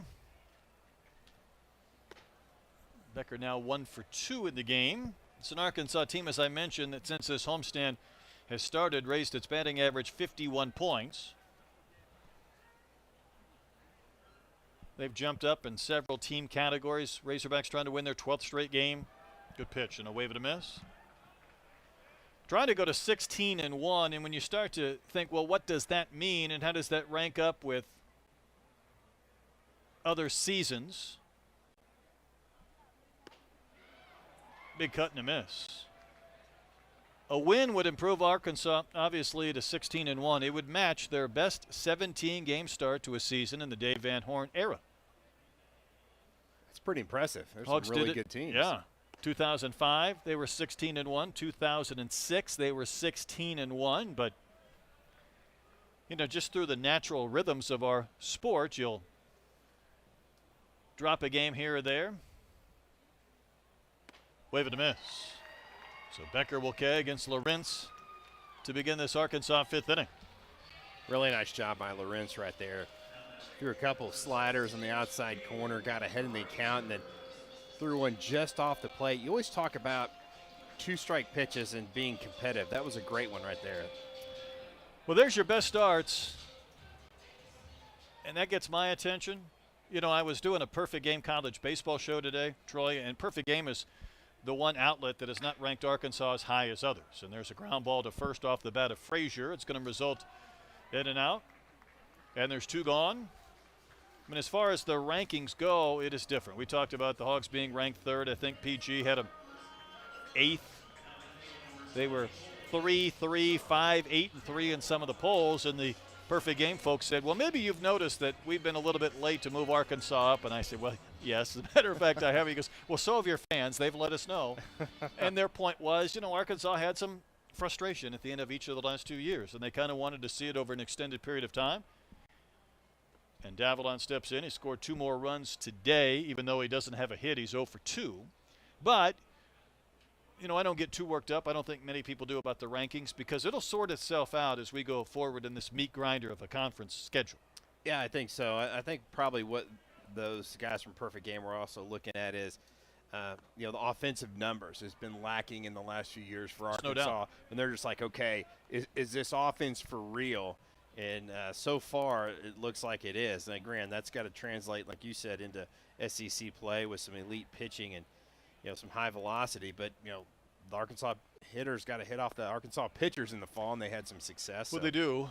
And, you know, Tennessee was one of those teams there was some skepticism just because of the schedule that they played. But, you know, they keep winning or demolishing people, and you're like, well, at some point you're looking at the totality of what they produced more so than just the wins against certain teams. And Davalon, guess what? He's on base again. So he's walked twice, reached on in air, he scored a couple of runs, and he just seems to keep trotting to first base. Tell you what, that's what you want your leadoff hitter to do. And when you got guys like Aloy and Maxwell and Aloy behind you, just get on base somehow. You're going to get knocked in. Vahiva's 0 for 3. Twice he's listened to Troy and hit the ball into the wind at the warning track of the fence and right. All right, Vahiva, pull this one. Yeah, just hit it towards the bullpen or the hog pen and stop listening to Troy. Because clearly everything he had done prior to listening to Troy has worked out splendidly. Well, that one's not close. He and his brother were tied with 6 home runs apiece with Iredale, and both Cahillo and Iredale have homered. So now he's trailing them both.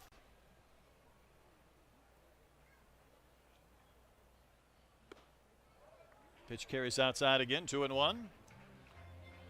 You can definitely see the game plan for Lorenz. He is wanting to stay away from those Arkansas hitters, just nibbling on that outside corner and then trying to expand it as well. Came over the inside corner now, and I think he kind of locked up Vahiva and got the benefit of maybe a pitch at the top of the zone, called a strike. Vahiva, one of those Razorbacks who came in batting better than 400. He's going to wave and miss. That will end the inning. Nice inning from Lorenz. Works around a walk. Remains an 8-run Arkansas lead. We know the Dodgers won the World Series last year. At the beginning of the year when they weren't playing that great, Troy, there was one guy really kind of leading the rotation. It was Gavin Stone, the former Bear. Was at UCA 2018 to 2020, 5th-round pick. In fact, last year he was 11-5 with an ERA of 3.5. Now he's had shoulder surgery. He's going to miss this year. The Dodgers, of course, didn't go out and add Snell and Sasaki to their rotation, but Gavin Stone did a great job last year early in the season for the LA Dodgers. Yeah, he really did. And again, he was really dominant at UCA through his years down there from 18 to 20. And you're right, 11 wins in the show, 5 losses. That's pretty salty. Big-time numbers, 140 innings of work. Meanwhile, Arkansas, they've gone to their bullpen. They're going to bring on Dylan Carter to replace Bybee. He's the 3rd pitcher used tonight. Yeah, Dylan Carter coming off of the Tommy John surgery, actually picked up a couple miles an hour in that fastball. He'll sit 94, might touch 95 for the fastball, and he's just really trying to get command of that slider cutter, and that's the pitch. When he's on with that one, he's tough. Heart of the lineup for the Bears here in the top of the 6th. Sermonelli, Shipley, and French. Sermonelli got an infield hit after a call was reversed on review in the 4th. He's reached base in 14 straight games. He's going to reach base again, just a natural hitter. Singles to begin the 6th. Troy, one more thought, though, on the Dodgers. I mentioned Stone, of course, and Sasaki, their Japanese addition. The kid was thrown the other day with a splitter, and we talked a lot about the splitter in the last game with Fouch over the weekend. His RPMs were somewhere in the 500 range. That's a knuckleball. I mean, that's barely moving. I mean, you talk about the numerical oddity of a pitch. I don't know what it must look like for the hitters. I know it wasn't fun as Shipley bats. We were watching Fouch throw a splitter at 3,000 RPMs. Then he had one in the 800s and had one at 1,900, which was all over the map. Yeah, that's what talking to Matt Hobbs today, and he said, how does Ryder Helfrich catch that? And he looks at it and he goes, that's why he's one of the best catchers in the country. I love that. Because he can catch the nastiness and the inconsistency that Christian Fouch throws. We need a fantasy camp where people say, you know what, I could be a catcher. And then they put some gear on you and like, well, here's your 3,000 RPM splitter, and here's the 890 RPM. See if you could hold and not know which one's coming. You got to sign a waiver before you go try to catch Christian Fouch. Yeah, there'll be lawyers involved. The pitch to Shipley is outside 2-1. But it's one thing, you know, to know what pitch is coming, but not which version or variation of the pitch. Yeah, it's just ridiculous on the difference of that spin rate. Carter to Shipley, and that's stroked in a left, a base hit. So Shipley must have a few friends and family members here. A nice ovation as he singles to left. Beats getting smoked in the nose, and he's on. A couple of hits in the Bears' 6th inning. Yeah, those are the guys that the Bears really want to produce. Sermonelli, he, like you said, he's just a professional hitter. And if they can get Shipley going as well, that's really going to add some pop and punch to that lineup. For a team that went 26-30 a year ago, 12-18 in the conference, got hot in the conference tournament. French lifts one to left. Davalon gliding to his right, makes the catch for the first out of the inning. I'll tell you, the game plan against Dylan Carter for UCA has been jump on his pitches early in the count. They've got some pretty good pitches to hit. And French just kind of was a little too aggressive. That was maybe a baseball below the strike zone. This is Reynolds, bounced into a double play to end the 4th inning.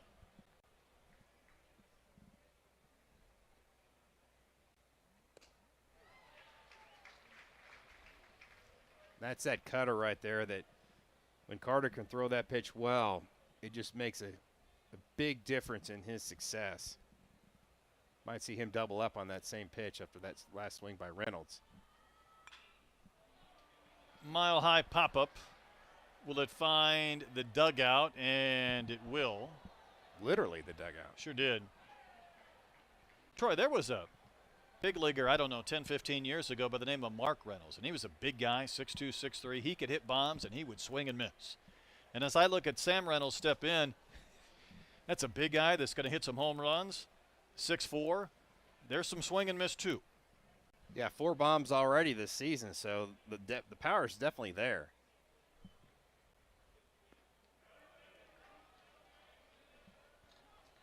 I think you love the upside for this player, though, for UCA. And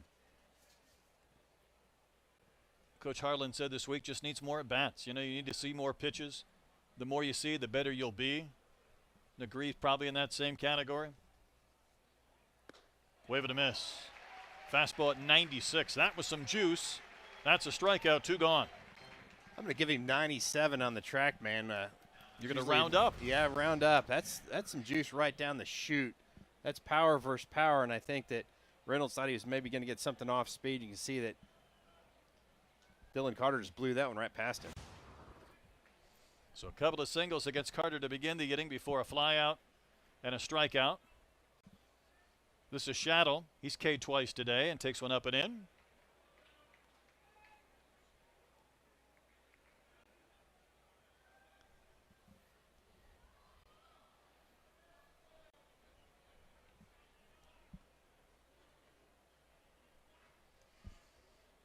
Bears would love a couple of 2-out runs, if not more, this frame. Arkansas has been doing a lot of damage of their own with 2 outs to kind of generate some separation.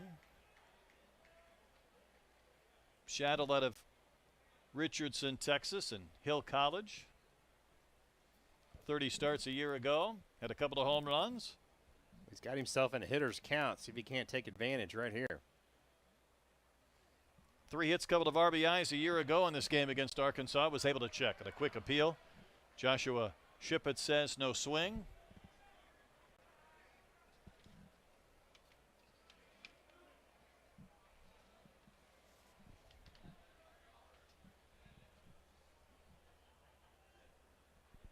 Three and 0, taken for a strike.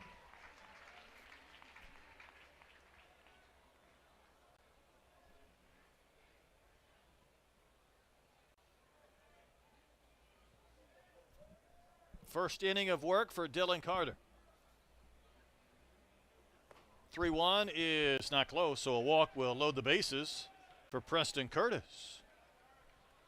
You can see Carter a little bit frustrated, Troy, and Shaddle had struck out twice, not against him, but in previous at-bats, and then after taking 2 steps towards getting out of the inning, it was a non-competitive at-bat.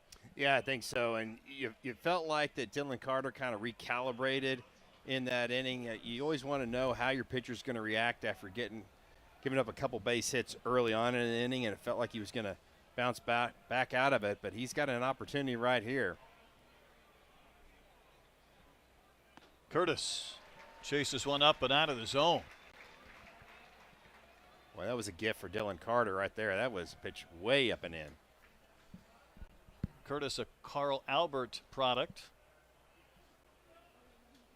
Head to Fort Smith, start driving through the mountains. That's strike 2.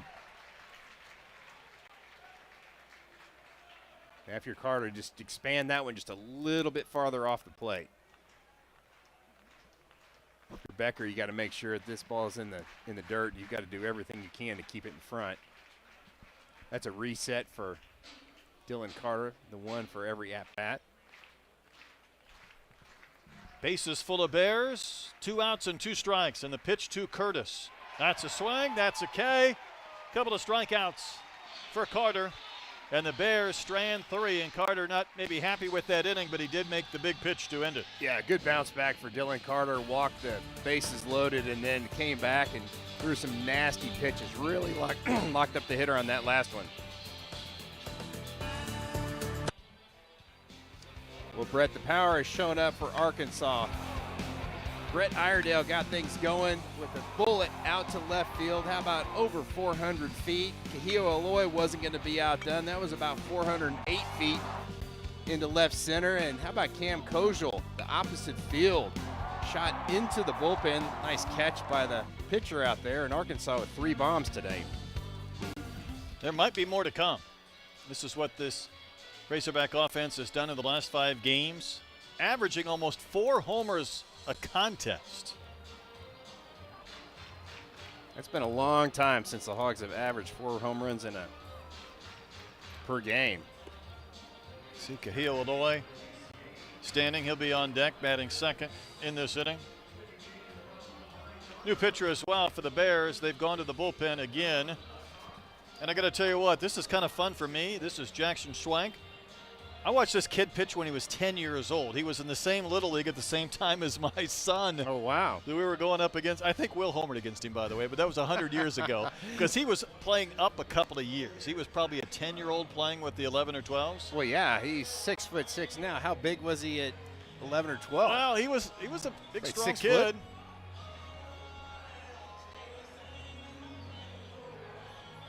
Schwank's going to sit at the upper 80s with that fastball. Mix in a slider and a changeup as well. Went to the same high school that at least the high school he finished at was the same one that produced Arkansas's softball freshman star, Ella McDowell. Maxwell was hit by a pitch in his last AB.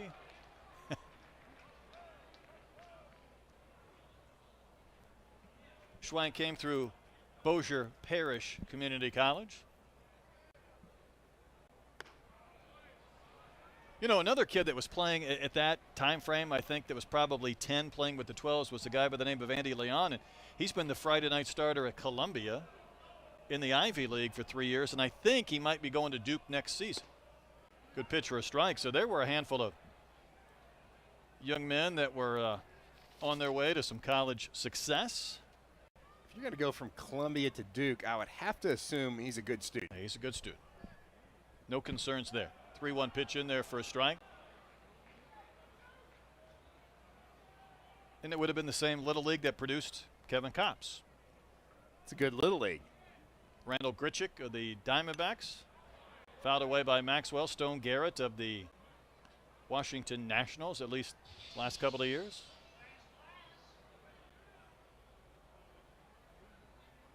Count's gone full to Maxwell.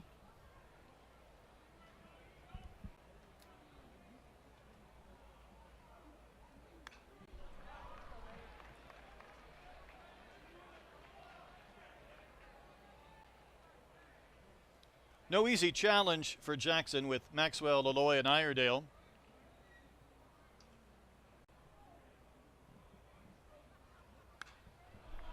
What a great at-bat by Logan Maxwell.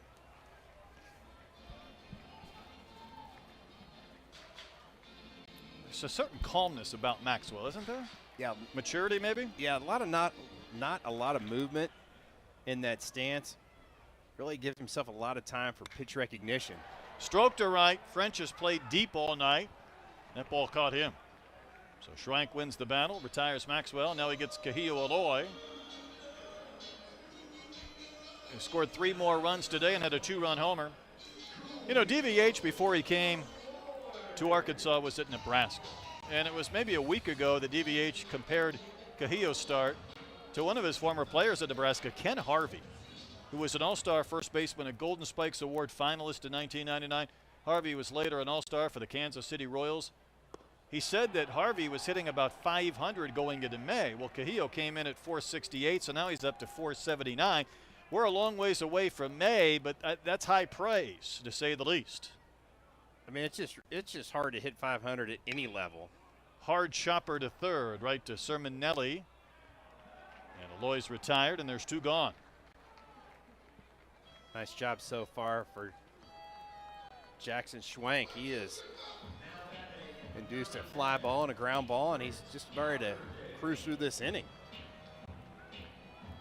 We talked about how good UCA's defense is, and again, they have been solid this game. The one miscue by Leonard, the second baseman, he just threw that ball past the first baseman with that tough play. Sure did. He just threw it too hard from too short a distance.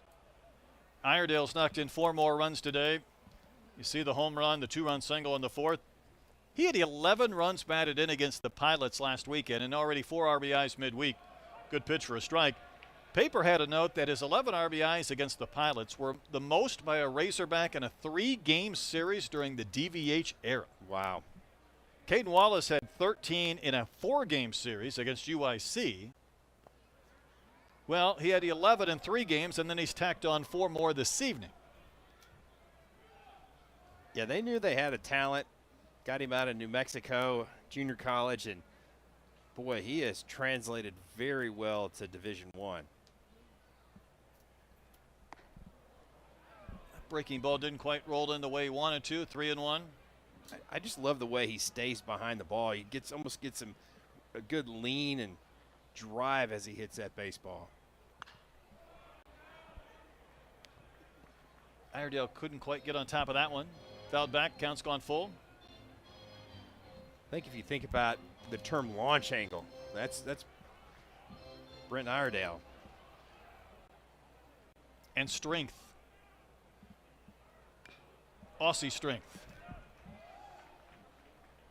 You got to look at Iredale and Kahio Aloy. Both those guys really stay behind the baseball and get tremendous drive. Is bat speed God-given? I think it is. I would probably have to say yes. God bless both of those guys, didn't he? Absolutely. That's up and in. Ball 4. So not only does Iredale have the homers and the RBIs rolling, that's 2 more walks tonight. 17 walks this season. Yeah, you have a high batting average, and then you're drawing a lot of walks. And again, I look at runs scored and RBIs, and if you're getting on base, you're giving your teammates a chance to, drive you in and for them to get RBIs and you to score runs. So that's just some really good plate discipline by Brent Iredale. And Kojal's been on base all 3 times, a single, a walk, and a 3-run homer, an oppo shot back in the 4th. I think the one thing this ballpark has done this year, with the wind kind of blowing out, not howling in as often, it's allowed these hitters to kind of go up there with a confident approach that if they put a good swing on a ball, they got a chance to drive it out of here. That one's hit well to center. Reynolds, though, nearing the fence. He's got enough room to make the catch. So Schrank puts up a hitless and scoreless 6th inning. Kojal just missed. Still an 8-run Arkansas lead here at Baum Walker.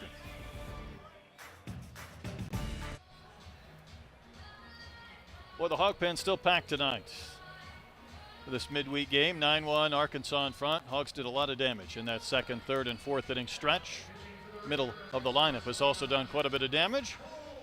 Hogs, though, have been able to go to their bullpen and use a handful of pitchers. They're going to do so again. This is Cole Gibbler. Yeah, really talented left-hander Cole Gibbler out of Blue Springs, Missouri, right out of the Kansas City area. That's DVH's hometown or home stomping ground out there in Kansas City, and produces a lot of talent. And again, he's going to sit in the low to mid 90s as Gibbler, and another guy that they have really high hopes for has been able to come out and fill up the strike zone. All right, so Gibbler pitched in the 7th inning of the game on Tuesday. The lightning was coming and the storms were rolling. Arkansas had a 10-run lead with 2 outs in the 7th. Down to their final strike, Aranda got a double to make it 10-1. Arkansas gets a couple of runners on the bottom of the 7th. The lightning comes down. They can't get the tarp on the field. They have to resume the game the next day. So Gibbler was a strike away from ending it. Then all the chaos as Leonard bats. And I was talking to Matt Hobbs a couple of days later, and we were mentioning how, he'd rather have his pitchers get hit early in the count or give up a hit than he would them nibbling around the zone and ending up walking somebody.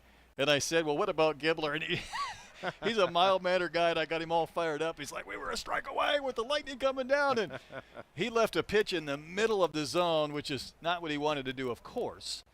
But then all's well that ends well. It just took another 24 hours to do so. Yeah. And a lot of groundskeeping work. That's right, and that's a big strikeout for Gibbler. And again, as a freshman pitcher, you want to come out and have success early on. And he is not afraid to throw that off-speed pitch down in the zone and really trusting Zane Becker as freshman catcher just to smother that baseball.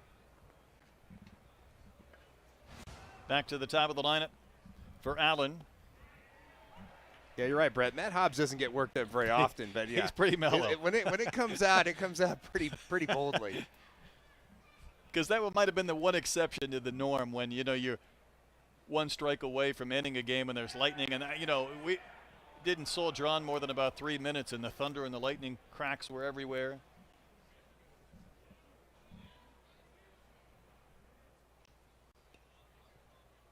It's a unique breaking ball, though, from Gibbler. Now he throws the fastball elevated, but it has, and I would say, in general, pitch shapes have changed so much in the last 10 years. Yeah, I think so, and that one's just sharp and hard away from those left-handed batters.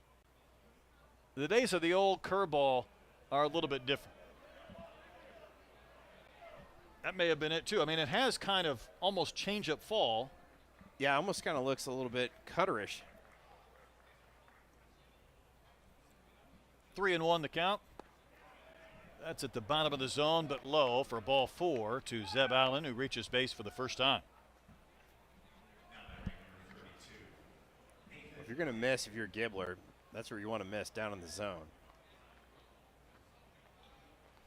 Certainly a highly thought of pitcher out of the Kansas City area was Gibbler. One of those guys that when we started talking to players and interviewing them back in January, his name came up a lot just in natural conversation, which to me always is meaningful because guys are willing to talk about these newcomers that they've seen a little bit of and realize they're going to be really good. Gibbler's one of those guys that Arkansas was just really happy to get him to campus. MLB Pipeline had him as the number 128 overall prospect. Perfect Game had him the number 1 left-hander in the state of Missouri. And really had a good fall. Big strike thrower. MLB Pipeline talks about that depth on the curve, which is around that 80 miles an hour. And a changeup that can be in the mid-80s. And then we've seen the 92, 93 mile an hour fastball.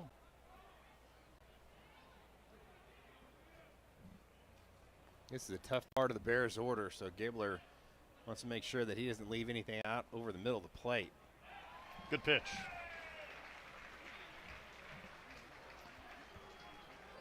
Another nice punch out for Cole Gibbler, and that's when the ball comes out of his hand, it looks like a strike, and then you're right, it just completely dives down into the zone. And you know, as a hitter, you're thinking, okay, that's going to be that's kind of that cutter at 85 miles an hour. You know, as a hitter, like you said, you think it's going to be about mid-thigh, and then it bounces in the dirt. Just has a different plane to it. Even that fastball at 91 had a different type path, not the high rising type fastball. For a guy that's not super tall, he really pitches downhill. Everything just looks like it's coming down off that high mound. It's a good explanation. There's the breaking ball, and it's poked down the line in left, and Maxwell will not get there.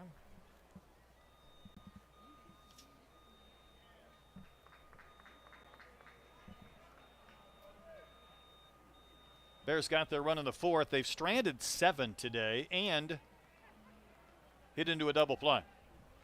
So they've had some traffic. In fact, they have the same number of hits as the Razorbacks, just that Arkansas has hit 3 over the fence. Sermonelli takes and looks at a called strike as Allen advances to second. Yeah, I think that's catcher's indifference. They were not holding the base runner on at first base.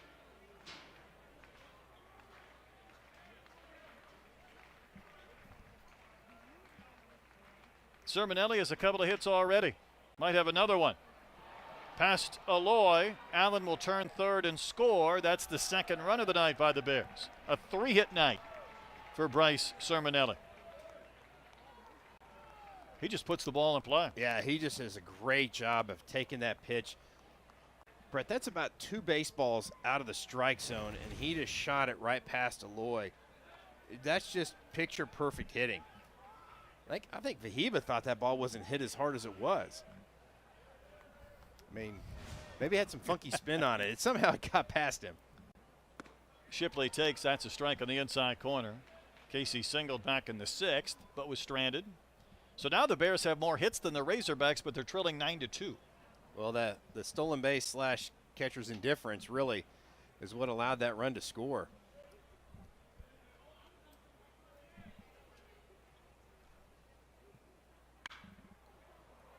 High fly, shallow right. Diggs underneath it. And will end the inning. Bears get a run, however. Stretch time at Bob Walker. It's a 9-2 Arkansas lead. Well, it feels like Christmas Eve just a bit because SEC opening weekend is just about here. We know Arkansas will be at Ole Miss, but my goodness, you think about Kentucky going to Georgia. How about that Florida-Tennessee matchup? That should be a lot of fun. That's going to be real, I'll tell you. It looks like the SEC did a pretty good job of getting the northern schools to play in the South. When you open up at Missouri or open up at Kentucky, you just don't know what you're going to get in that opening weekend. Pretty rare, though, that Arkansas is not opening at home. First time they've been on the road since 2016. I just closed my eyes, and it feels like Missouri should be coming to town for an opening weekend series. Yeah, exactly. Not the case. And the Rebs, this is an important year for Coach Bianco and Ole Miss. And I don't know how to quantify or fully explain that since their national championship, but off to a good beginning. Arkansas swept the series at home a year ago. How about Texas, their first SEC series? They go to the Dude in Starkville. That's going to be awesome. It'll be electric there. Coleman McRae is on to pitch, and Diggs ambushed one, but hit it a mile foul to begin the bottom of the 7th. Got to love the aggressiveness by Kendall on that one. Just got to turn the field a little bit.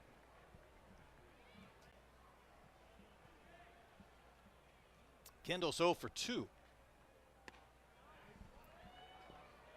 Arkansas's staff does such an incredible job of scouting reports, whether that's on video, some of the services that they use. Got a local product here, McRae from Rogers. But that's put to the test when you're in one of these almost spring training type games with different pitchers coming in throughout the course of the evening. A couple borderline pitches that didn't go McRae's way, and Diggs has got himself in the hitter's count again, 2-1. McRae, a Heritage High School product. 16 appearances a year ago, quite a few starts. Talking to Coach Harlan, he said he really try to recruit the state of Arkansas really heavily. Heritage, a really good program. Sure is. Arkansas. Coleman had the win against Mississippi State in their victory against the Bulldogs. Speaking of Mississippi State, just bringing everything full circle here in our conversations. Right. We were doing that the other day with Sean Mernon. Every time we bring something up, it would circle right back in the conversation. But that must be one of those moments when you get a win. And for Coach Harlan, I'm sure the same thing. You know, they played a lot of these power teams, LSU and Mississippi State and Arkansas. Get a win every once in a while. It reminds you what those big wins feel like, and it's pretty special. Pretty good pitch right there by McRae. Thought he had the punch out on Diggs, and he's got to bow his neck right here. 7, 8, and 9 in the bottom of the 7th for Arkansas. The count's full to Diggs. Soft pop-up backing out of play.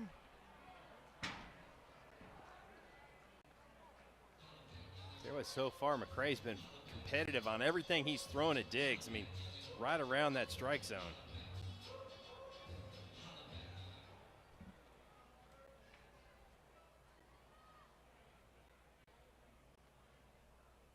Another payoff.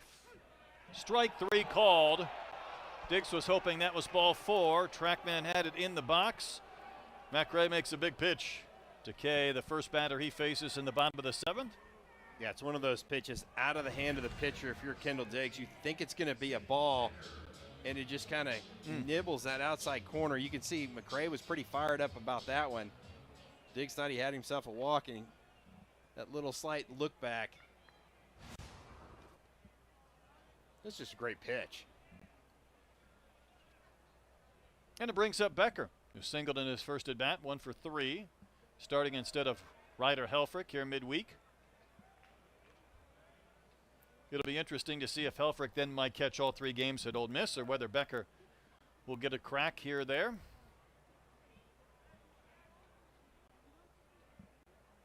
Yeah, Helfrich's pretty durable back behind the plate. But you're trying to think about, it's a long conference season. You want to kind of save those legs just a little bit. There's a look at Ryder, that hat cockeyed. Not sure he knows what to do with himself. You still got to wear the headband even when you're on the bench, right? Yeah. You just never know.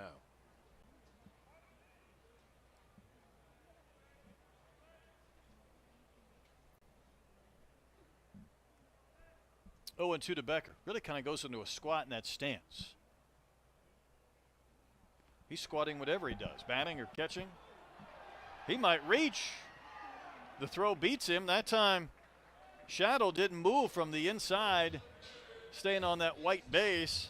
I thought when Shipley couldn't locate the baseball, Becker might reach. He just had to sprint to strike out. There's nothing more irritating than that. Yeah, a great breaking ball right there. And did the bat hit the ball? Yeah, a little bit. It looked like Shipley kind of had to step over the bat to get to that baseball. Pretty close play.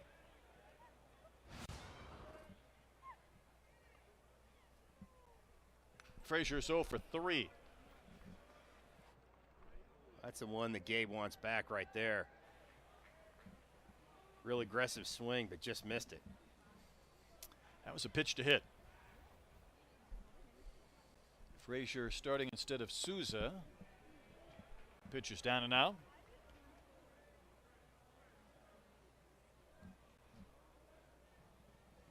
Arkansas hasn't scored since the 4th.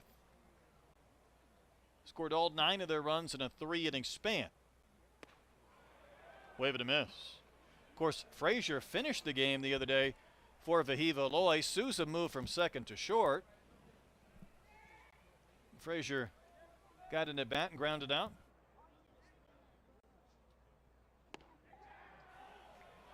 Now it's the Bears' turn to think they had a pitch to their liking. I think I have to agree with Shipley. I think that ball was in the zone. I think that Shipley popped up and maybe even blocked the view of home plate umpire Clinton that was a Wheeler. good pitch.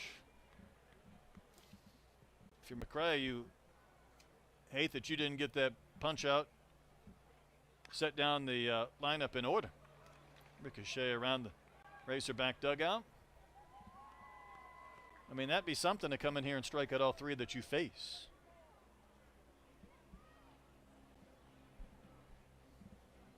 Coleman McCrae has looked really comfortable out there on the mound. 2-2. How about that pitch? Wave and a miss. Troy just struck out all 3 that he faced. Nice inning. Yeah, that was just a dandy breaking ball. Really pulled a string on Gabe Frazier. And he's sitting there talking to his catcher going, where was the pitch before that one? He's still worked up. You got to give that one to me. He said I threw 4 strikes to that guy. Great job by Coleman McCrae coming out and punching out 3 Razorbacks. Going to have Troy break down everything he knows about the A-Sun in just a moment. But it'll be North Alabama and Central Arkansas in Birmingham this weekend. So there's conference play as well for UCA. How do you see the A-Sun shaking out? Yeah, I looked at that a little bit ago. I and bet was you trying did to go not. back to the preseason. Isn't it? No, let me try to think. I'm actually cheating a little bit. Oh, yeah, Stetson. That's Stetson. right. I did look at that. That would be the pick for a regional by D1 Baseball. I think Gibbler back to work here to French. I think UCA even got 1 vote. Got Austin P and Florida Gulf Coast, Jacksonville, Lipscomb. West Georgia's in that league, and that was the team that only lost to Tennessee tonight 4-2. 4-2, yeah. Gave the Vols all they wanted tonight. Dude, that's some really good baseball talent in that league.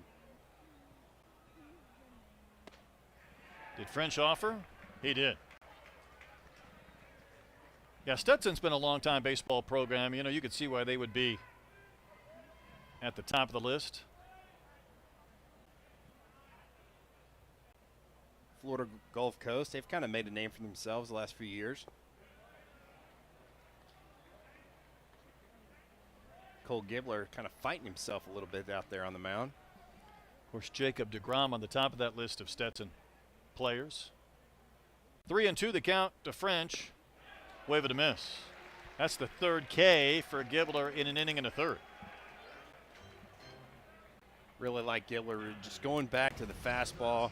Just challenged French right there. That's just right down the chute. I think French maybe thought he was going to get something off speed with 2 strikes. Corey Kluber, another Stetson player. Eric Knott, Chris Johnson, a couple of guys. I had that one's going to hit Reynolds, who had been 0 for 3 today. And then Gibbler had one get away for a free base runner.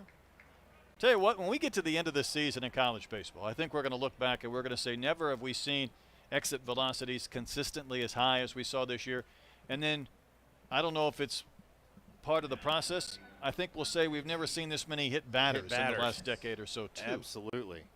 And whether that's power against power or pitchers trying to reclaim part of the plate or just not being able to command at times, I think it's all part of the same stew. What about, you've got guys with some protective gear that are maybe a little more aggressive, stand a little closer to the plate or maybe dive into a little bit when you know you've got an elbow shield or a tricep shield or something on that. Doesn't hurt as Clayton Coates pinch hits.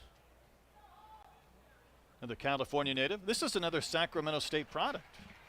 I wonder if he was there with Vahiva or whether they missed each other.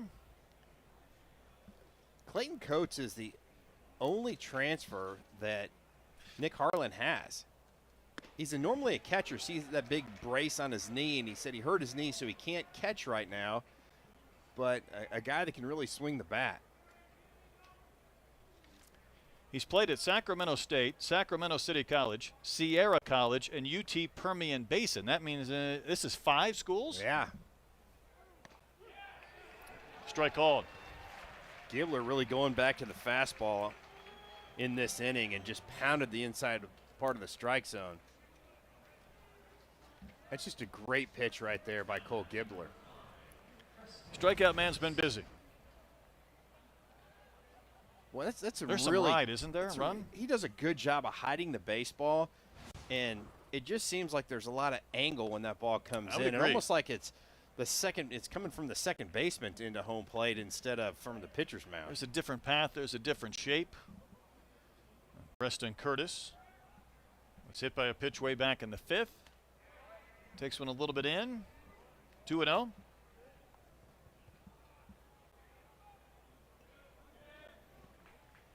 Sometimes I think that Zane Becker needs to kind of present that baseball just a little bit longer. Sometimes he'll catch that baseball and kind of pull it away.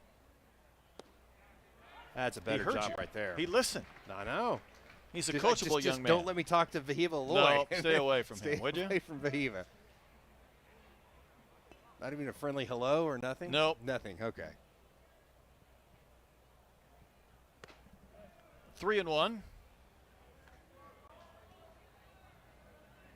Arkansas, they're going to hold the runner now. They let that runner take second base, and a base hit cost them a run. So, I'm sure Matt Hobbs said, we're just going to keep Kojal over there. Plus, you got a right-handed hitter as well. This ball's going to carry out to right center field. Davalon on the march. Gets to the track and puts it away. A long out to end the top of the 8th inning. It's been all Arkansas tonight. Tennessee got a win tonight, 17-0, and they are the lone undefeated team in Division I college baseball, with Florida State losing tonight to Florida. How about 49 home runs for the Vols? I think they have 8 grand slams this year, Troy. They had 3 in one game, 2 in one inning. But their pitching, of course, that's the number that jumps out at me. Yeah, when you're leading D1 baseball with 1.83 ERA, that field has a tendency, the ball kind of flies out of it a little bit there in Knoxville, so that's very impressive. New pitcher for the Bears is Hunter Alexander, a Rich Mountain product. He's a Buck. I've been there. I have not been to Bigelow, Arkansas. Have you, Troy? Have you vacationed in Bigelow? I have not. We're trying to locate that just a little bit southeast of Morrilton. I hear you can't see it all in a day. You need a weekend. I think so. You need a tour guide. Might not be a bad idea.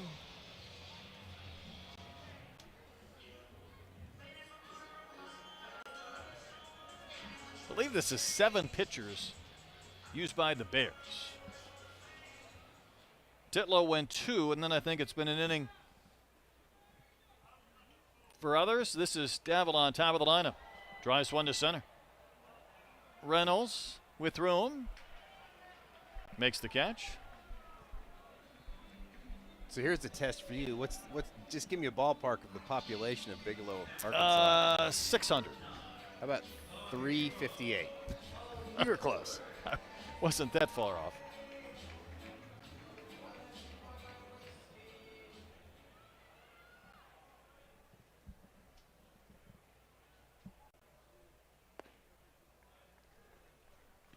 Eight pitchers, by the way, for the Bears.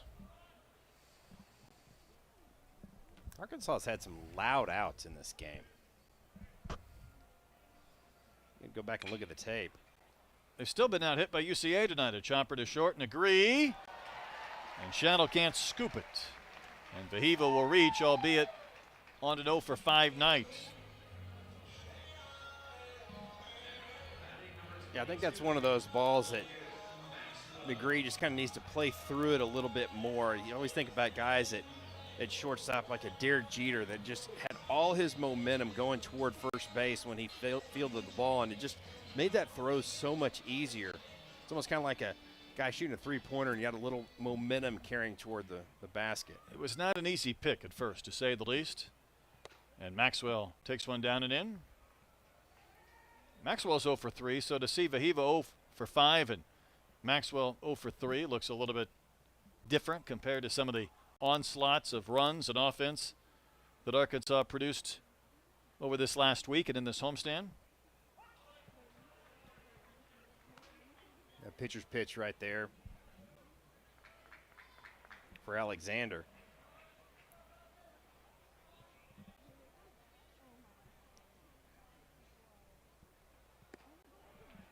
Nice offering again that lands for a strike. And really slowed that breaking ball down to 76 miles an hour. Haven't had a little hang time in it. See if he comes back and tries to speed him up or just goes right back to that pitch again. Why not?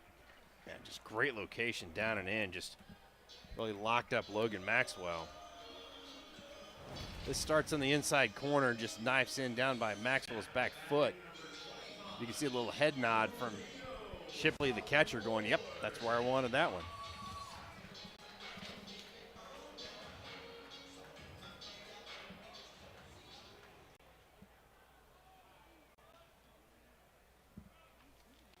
Here's Cahillo. Last year in the A-Sun, UCA ranked 4th in the 12-team league in pitching with their team earned run average. I know the numbers coming into today, not what they wanted from an ERA standpoint, but I wouldn't be surprised seeing some of their arms tonight if they don't kind of reclaim that upper tier spot in the conference again. Okay, Brett, Cahillo's 2 balls, no strikes. I think you're going to see one of those spine-twisting swings. Bring it on. Hard chopper to short. Negree's got it. Flips to second for the force. To end the inning, Arkansas hasn't scored since the 4th inning. They maintain a 7-run lead going to the 9th.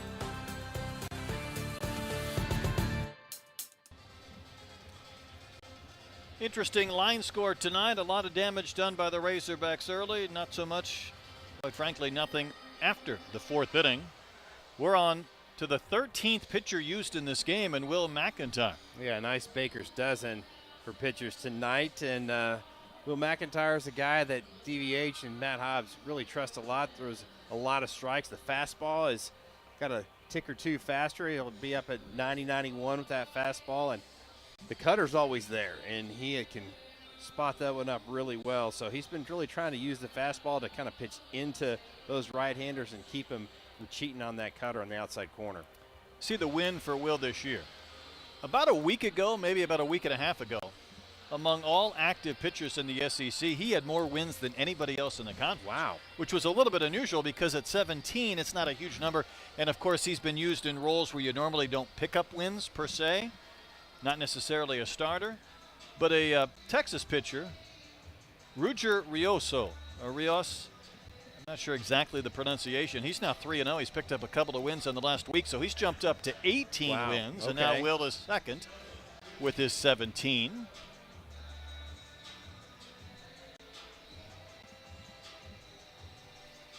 Bears in the ninth will have a pinch hitter to begin things.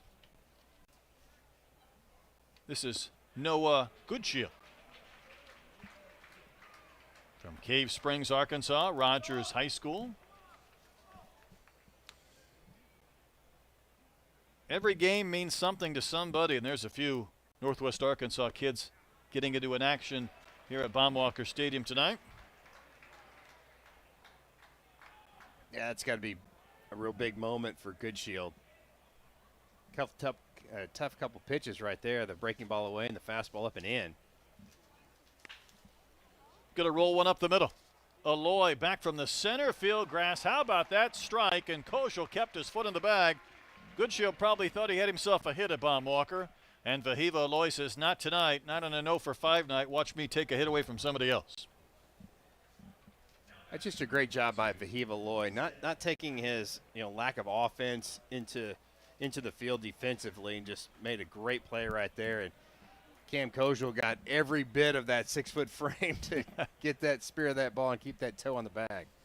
Here's Zeb Allen. Vahiva had that great play that on the field was called an out.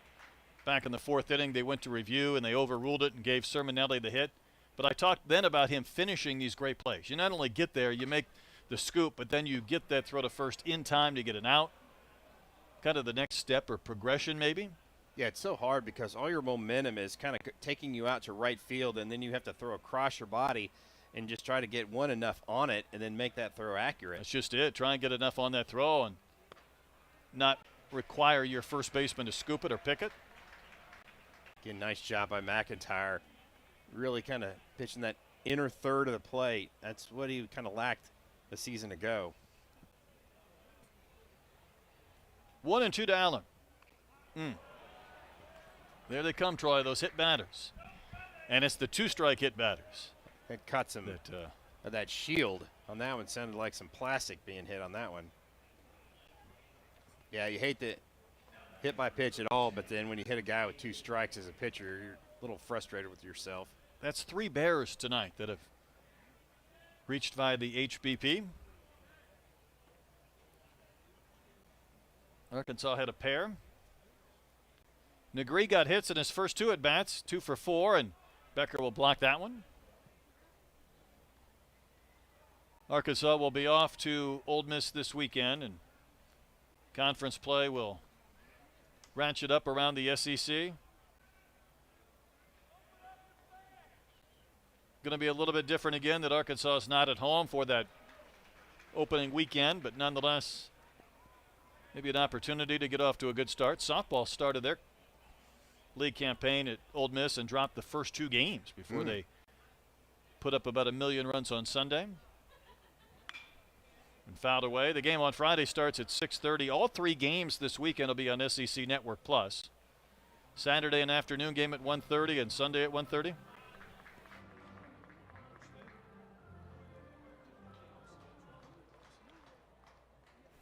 Well, thinking about SEC schools, the Florida Gators took down Florida State.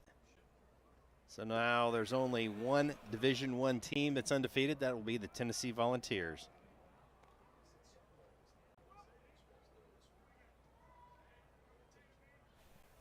2-2 the count. Arkansas looking for that double play ground ball to get this game wrapped up. 3-2 the count. McIntyre making Becker work back there. Sure is. Becker saying, come on, bro, help me out. This is a freshman telling a sixth-year senior, you're causing me some angst. Killing me, Will.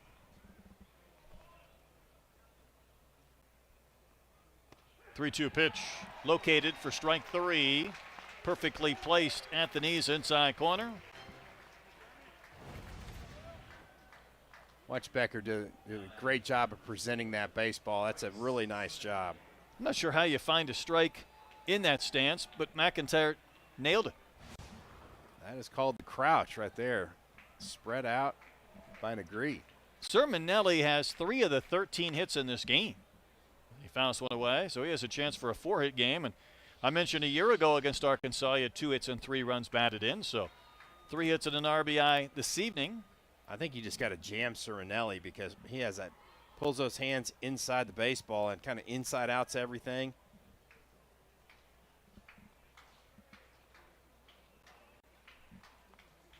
Bears down to their final out in the 9th. It's somewhat noteworthy that we're in the 9th inning of a game here in this homestand. A lot of 7-inning run rule contests, not tonight. 0-1 pitch, cut it and missed. Allen will take second. Bears are down to their final strike or out in the 9th inning. Well, Bryce Sermonelli hitting 400 on the year. McIntyre's next pitch is chop foul wide at first. We'll continue on. Colin Fisher started, went 3 scoreless innings. He's been followed by Bybee, Carter, Gibbler, and now McIntyre.